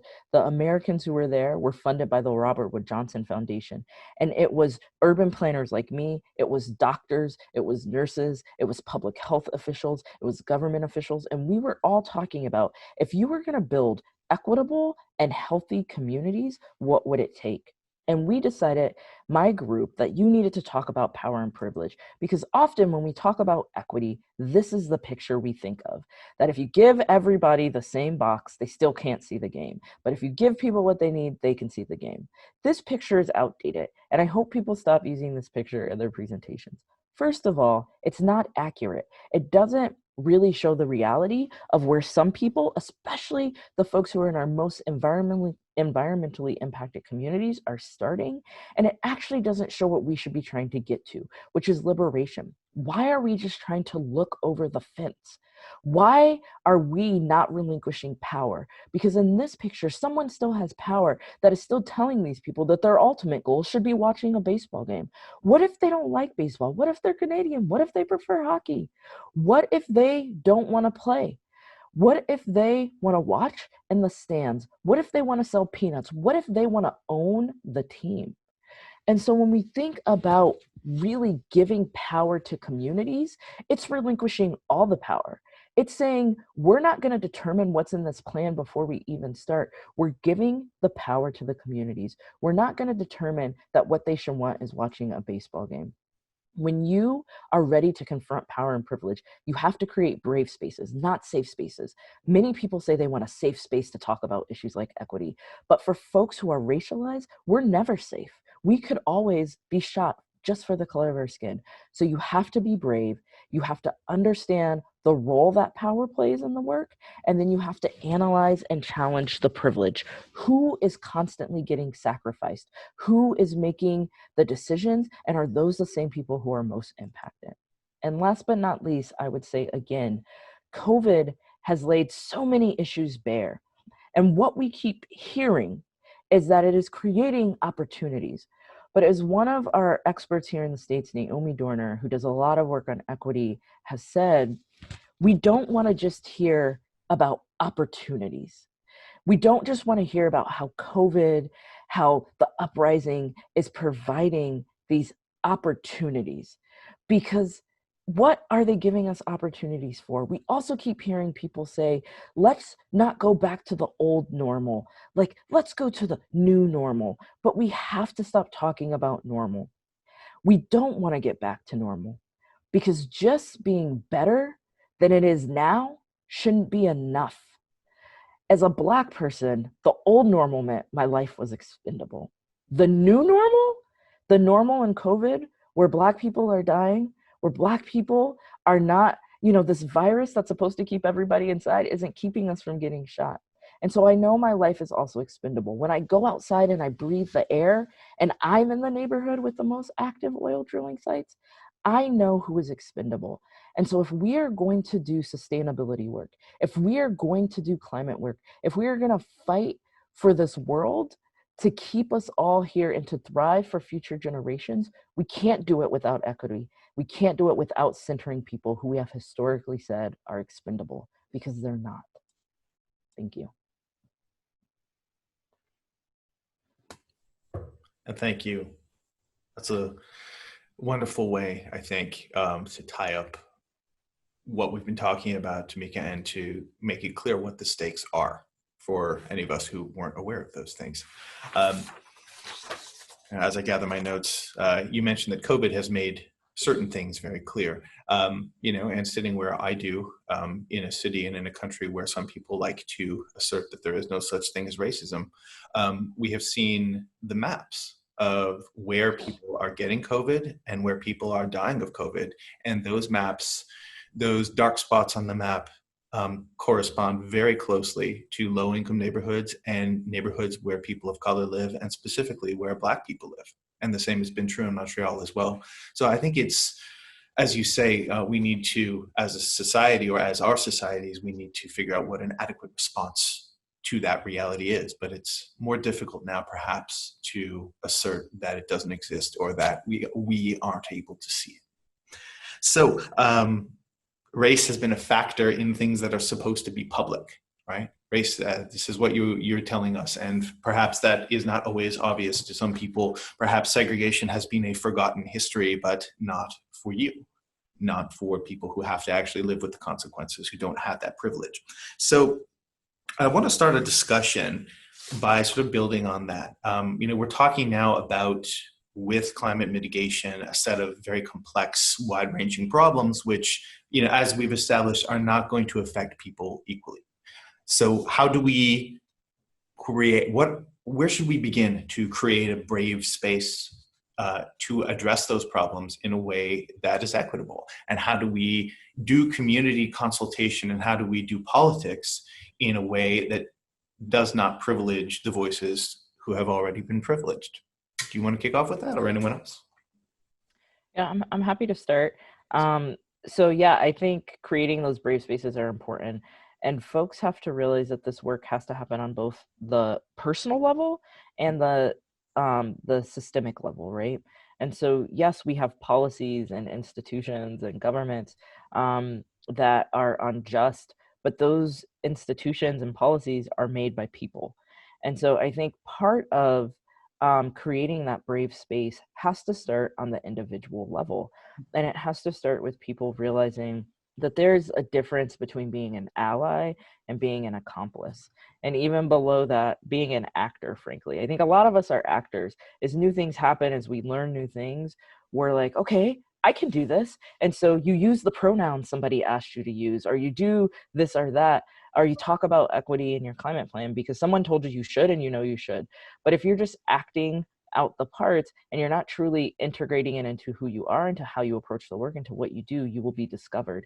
I think allies are those folks who realize that being an ally is a verb, and so you actually have to do something. And so what is the work you are actually doing to push equity forward? And that's where being brave starts. I think being an accomplice means that you're willing to lose something, and sometimes that's your power. And so the difference between an ally and an accomplice is an ally might take the person of color out to lunch and say, I really appreciate you speaking up in that meeting. That was great. I agree with everything you said. The accomplice speaks up in the meeting with that person. The accomplice speaks up before that person has to. The accomplice doesn't just leave it to the only people of color on the panel to talk about these issues, right? And so those are the things where you start to create a brave space with your own personal, and then we have to incorporate that into the systematic.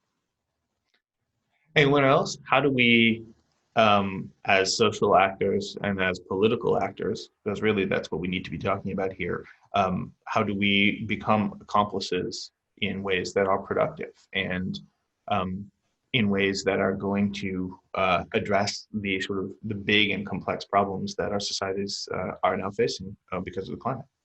Well, Alex, can I just go back to my point that competitive consumption is related to carbon footprints, and that increasingly unequal societies have higher carbon footprints. Climate change and the solutions, I think, are about framing. All the kind of solutions that I keep hearing are sustainable transportation, sustainable agriculture, green buildings. Yes, these are part of the solution, but we have to really agree on what one of the main drivers is, and that is inequality. How would we think differently about climate change if we accepted A, the science, and then B, the social science, that it is inequality that is one of the major drivers of climate change? How would our activism be different?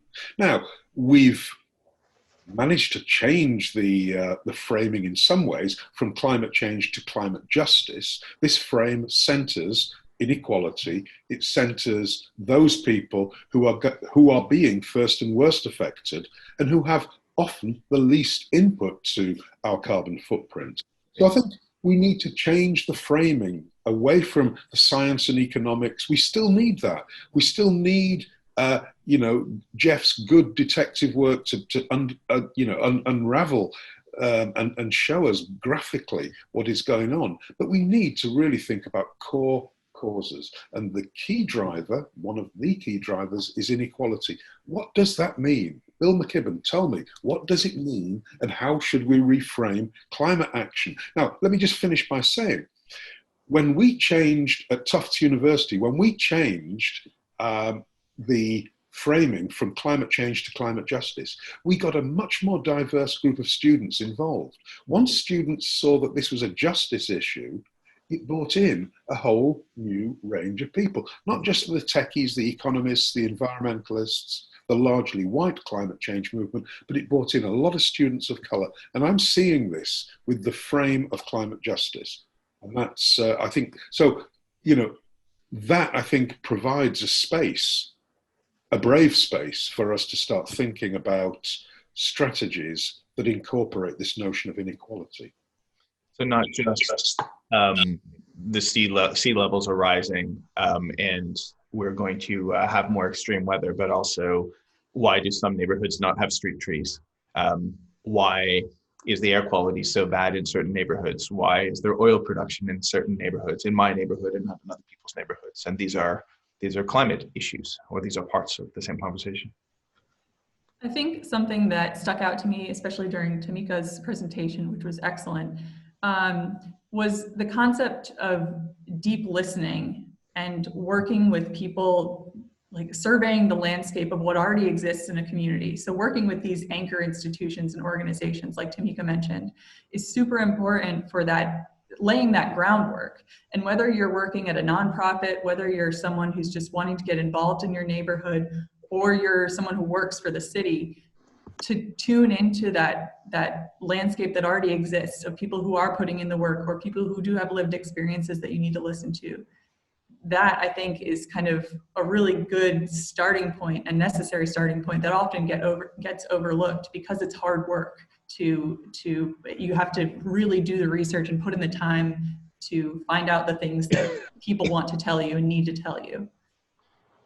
Interesting, though, I see a tension there because in the planning world, and please feel free to correct me or interrupt me, Julian or Jeff in particular, community voices are not always voices for change. In fact, they are very often not voices for change, and in places where there is a lot of inequality, including in California, certain community voices and certain local governments are very powerful in opposing the kinds of change that would actually address some of the issues we've been talking about today. So, how to combat that? How to get more people in there? Is it a question of getting more people in the room or different people in the room, different processes, as you were alluding to, Tamika? How do you address that sort of fundamental problem?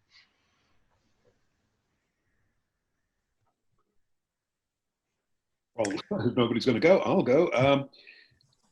We need an urban planning profession that looks like the communities that they are planning in, with, and for, period. We need an urban design profession that looks like the communities they're planning in, with, and for. We need this idea of co-production. If I'd have been given longer to talk, I would have brought in the idea of deep ethnographies, which really relates to the deep listening point that Tamika made so well. Most urban planners do design charrettes where the community is invited in to give ideas on something that has really already been decided. Let's be brutally frank. Deep ethnographic notions of community, I think, would help. So if we had a planning department that looked like the community first and foremost, and co-produced with communities deep ethnographic understandings of those communities, which requires deep listening, I think we would be in a much better place. But at the moment, we generally have a planning profession, an urban design profession, a climate resilience profession that really doesn't look like communities. And just like 93% of Minneapolis police officers literally are bussed in to police the downtown, this doesn't work. We need political representation. I have to say, here in Boston, we're not by any means perfect, but there is a residency requirement for teachers and police. You have to live in the city to police or teach in the city.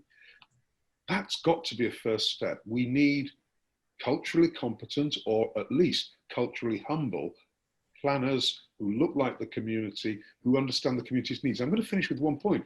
We talk about tree planting in low-income neighborhoods. One of my former students worked in Providence, Rhode Island, where they decided, hey, let's put trees in low-income neighborhoods as a climate resilience strategy, climate adaptation strategy.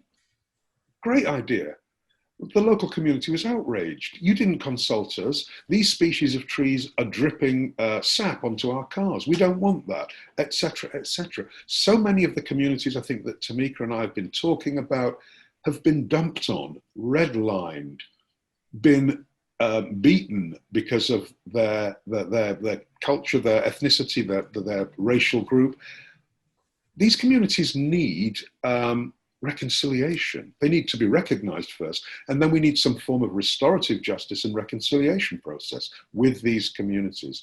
It's not as easy as saying you need an urban farm, you need trees. That just doesn't work anymore. Co-produced futures, I think, are the way to go. Yeah, please continue. I totally agree. I think part of it starts with who's doing the work. The example I always give is at a cocktail party that many of us have been to with high tables, right? And we all sit around and talk at the high tables.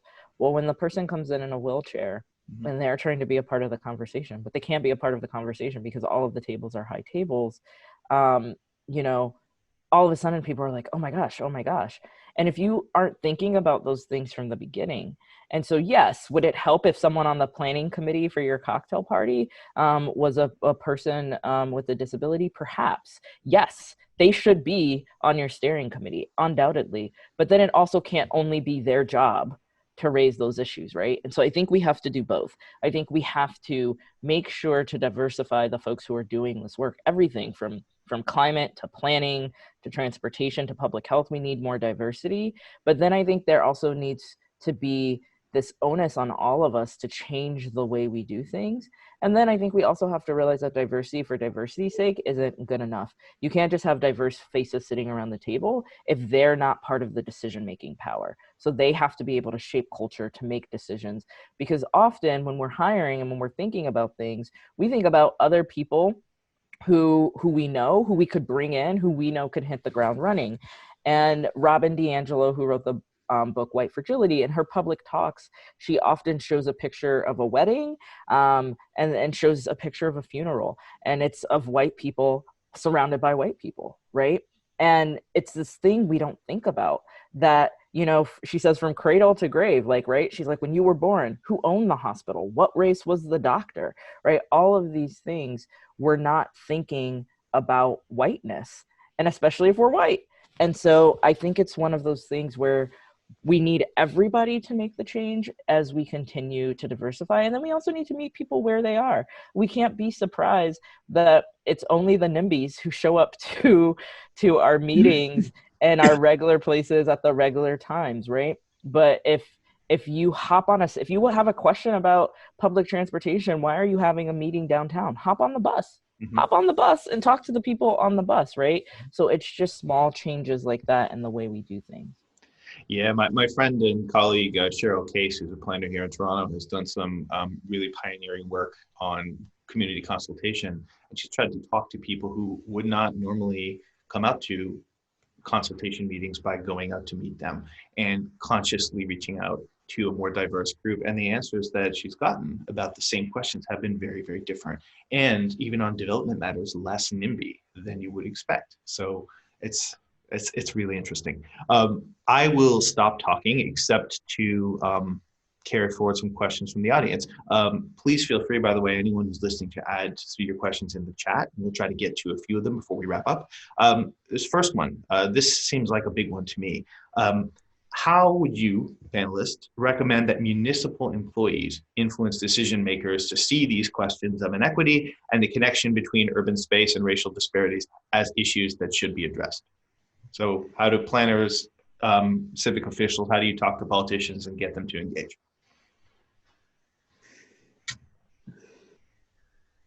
Jeff, you haven't said anything. Do you want to say something? All right. I'll take it. I'll start. I'll start by saying that I'm a journalist, that I'm not a political activist, and so I come at these questions a little bit differently. You know, I don't think about how to organize. I think about how to tell the truth and how to tell stories that people listen to.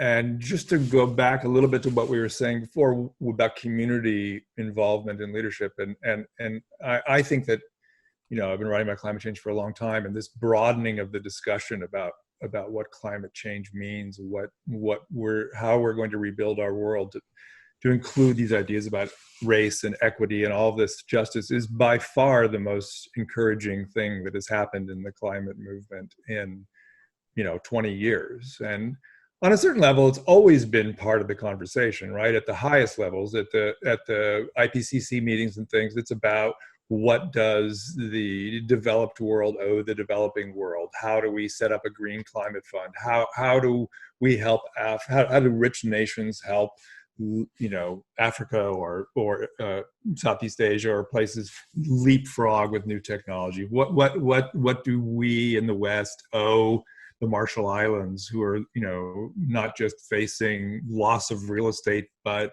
extinction, cultural extinction, right? So, to see this part of the everyday conversation and part of the ground level conversation about what we're going to do about the climate crisis is so inspiring. I just want to say one thing about the community question that Alec brought up is one of the things that I'm seeing is you know, as these, it's sort of like with the COVID parallels, you know, you think that, oh, 200,000 people in the United States now have died, 1 million people around the world have died. You think, oh, we're going to get smart about it now because we know it's real and it's happening. And in fact, that's not happening, right? It's not like, at least in the US, we're getting better at embracing masks and things. And the sort of concrete reality of it is not really matching a sort of deeper understanding and political action on this. In fact, it's mobilizing forces against it in a way. And I see a little bit of the same thing with climate change and especially sea level rise. So I mentioned that for a lot of coastal communities, you know, the concern is losing revenue and development. But what I'm seeing is, as in places like Virginia, for example, as these communities get in more trouble, instead of raising building standards and building in a more resilient way and in less dangerous way, they're encouraging more building in more marginal places because they're desperate to keep the building engine going. And it's sort of, in a weird way, the climate change and sea level rise and things like this have been a reverse, have reversed the momentum. And in order to desperately keep people from leaving these soon to be flooded places, they're encouraging cheap development in the guise of affordable housing, but in fact putting more people in harm's way. So I think it's a very complex dynamic that's happening that I see from my point of view as a journalist. And this sort of broadening of the discussion and making it about more than just where does the water come, but who's at risk and who is going to be suffering from heat, and the justice and racial issues that we're talking about, I think is like the way, and that is what inspires me as an outsider looking at the political movement and seeing how it has changed the dynamics. I think it is, you know, an incredibly inspiring moment. Can I just say, Alex, I think there's 3 levels of response to your question. First is we need visionary leadership. And I'm really pleased to say that Michelle Wu, an Asian American woman, is poised, I think, to become the next mayor of Boston. A woman of color, a progressive Democrat. She's engineered a fabulous Green New Deal for Boston, a lot of which is equity and climate resilience related. She is inspiring a whole new generation of thinking, and she gets it. We need leaders to get it. The next level, and also she is planning to dismantle the Boston Planning and Development Authority, which is basically an arm of the mayor, and she would create a much more community resonant and community centered planning process for Boston, which again would incorporate equity. Second level is the level I come in. We at Tufts, unashamedly, we train activist planners.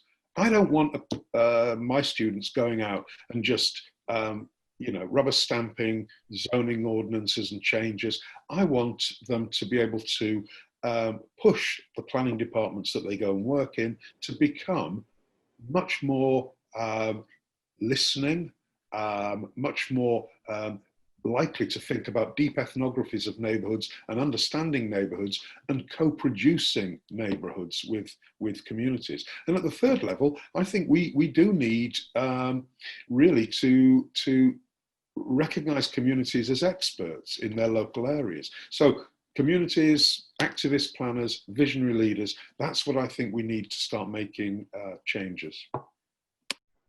To follow up on something someone just said in the chat bar, those who hold power do not wish to relinquish it, right? That's a pretty well-established maxim. I think the case needs to be made for the fact that community wisdom is a resource to be tapped into, and that solutions that are imposed on communities oftentimes are less efficient, like we saw in Jeff's presentation, than projects that might be more community vision-led.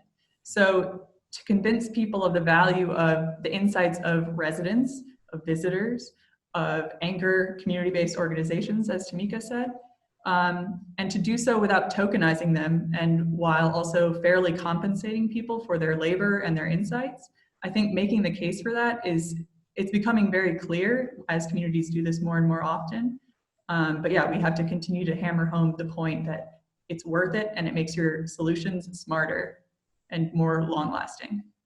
There have been a couple of questions about that. There were people have been asking how you measure that. Is there a inclusivity metric? Is there a way of measuring the ROI of inclusivity and diversity, inclusion and diversity? How would you answer that, folks? How do people who mean well make the case to the people they work for that it is important and valuable to think in this way? I used to work at a nonprofit. I ran a nonprofit, a multi-million-dollar nonprofit that built parks and gardens in low-income communities and communities of color. And many of the land, parcels of land we built on were had a ton of environmental issues, right?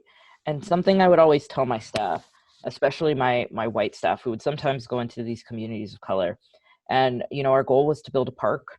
And so when the community asked for this, that, or the other, they'd say, yes, yes, yes. And the reason people push back against equity often is because it takes longer. It takes longer, it's uncertain, and frankly, it's uncomfortable. And what I would always tell my staff is, when you say yes to everyone, because that's what you think low-income people and people of color want, when we have to go back and say no, that's actually harder. It takes more money and it takes more time. And so I think something that people have to understand with equity is so much about it. When I talked about in the plan, part of our equity was procedural. It's about the process you use. And that doesn't mean just saying yes and giving people what they want. It's about being transparent and being honest and being accountable and saying, no, we can't do this, and no, we can't do this. And I think the other thing I wanted to say just on the last question, I think the other thing we have to do is we all have to start taking this personally. Right? We all have to start taking what's happening in our world, whether or not we're talking about racial justice or climate justice personally. Somebody said to me the other day, this is the hottest day we've ever had in California.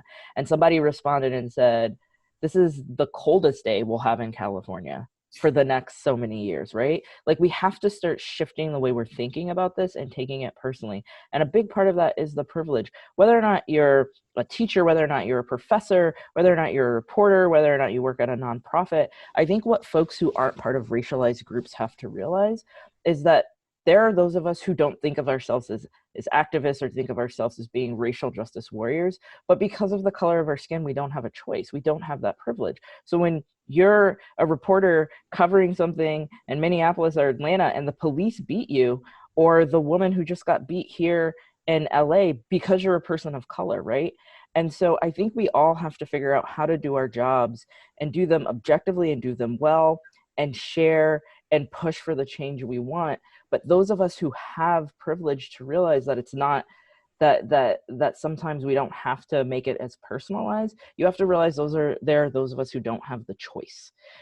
That's just it. Like, we can't say, well, this is work, and then in my personal journey, I'm reading all these books, right? And so I think we all have to take that moment and realize the urgency, both of climate change and of racial injustices. And we have to figure out, if we have the privilege where we don't always have to put it on, we have to think about those folks who can't take it off, and we have to make it deeply personal.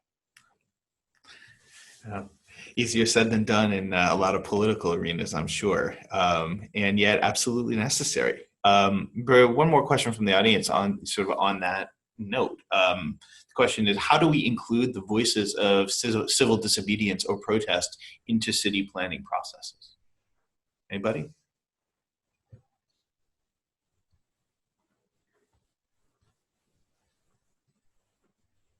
That's a really good question. A really, really good question that I'd like a lot longer to think about. But hey, let me just throw in some ideas.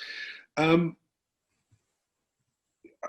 think it speaks to what Tamika was saying about moving from ally to accomplice. Mm-hmm.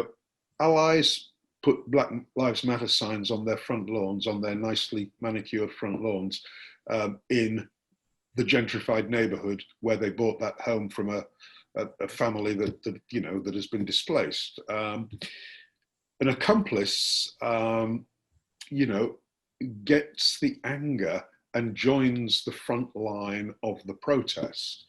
And I think that that anger is coming in. Certainly, I'm feeling it through my students. More and more students, I mean, nobody comes into urban planning to be passive.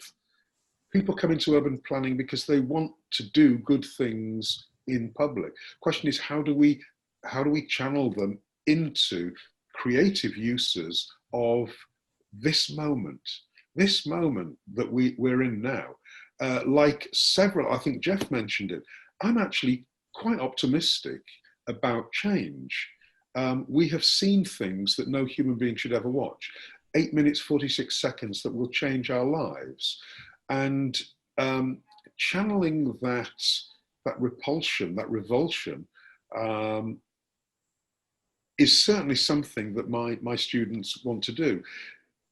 And with an activist department like ours, where we focus on not environmental sustainability, but social justice and sustainability, we produce, well, woke planners in many ways. And so I think it's incumbent on us in the Planning Academy to really put students through and channel them. And, you know, the motto of our department is educating practical visionaries, educating practical visionaries. And those visions are deeply imbued with issues of social justice and equity. Yeah, and I think it's we all have to realize that we have a part to play. There are so many ways to resist. You don't have to be in the streets. You don't have to have a certain name or background or job. There are many acts of resistance, and we all have to do what feels right to us. And we all have to do what we can to elevate those voices. And then I think the last thing I would say is listen. We started off by talking about that, right? Deeply listening. And I think too often we like to police how people do things. So whether or not it's kneeling or not kneeling at a sports game, whether or not it's marching in the streets, we like to say, well, if they just did it differently, they would make a better point. But instead of thinking about how folks are doing things, if we could listen to what they're saying, then that deep listening is how you can start to incorporate some of what's happening socially into our work. Well, and then, you know, we'll have to wrap up, but, you know, one thing strikes me as a difficult tension to resolve. You know, if Jeff is correct, as I think he probably is, that we're going to see large scale climate migration, you know, from a lot of places that are less privileged into our wealthier societies and into the parts of our societies that are less affected by climate change, that's going to represent a lot of change to our cities and to the most privileged parts of our cities that people may or may not welcome. And so, you know, perhaps there needs to be a way of trying to reconcile listening to people who are already here and have not been listened to, while also thinking about the large scale challenges that climate change is bringing to all of us and the ways in which it may reshape our whole world. So good luck with that, planners. Have fun.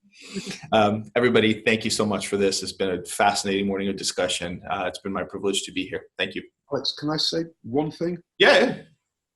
How different would this panel have been if Tamika and I hadn't been here? It might have been a very different conversation. Not that Katherine or Jeff, you know, there's anything wrong with them, but Tamika and I's presence on this panel have ensured that a conversation has really got down to some nitty-gritty issues. And I want to thank the Canadian Urban Institute and the Halifax people for this. But going forward, when you go to conferences like this, try and ask questions about who's speaking at the conference, because I think that's really important. I already do now, but I think you couldn't be more correct. Thanks. And thank you all. Thank you. Thank you.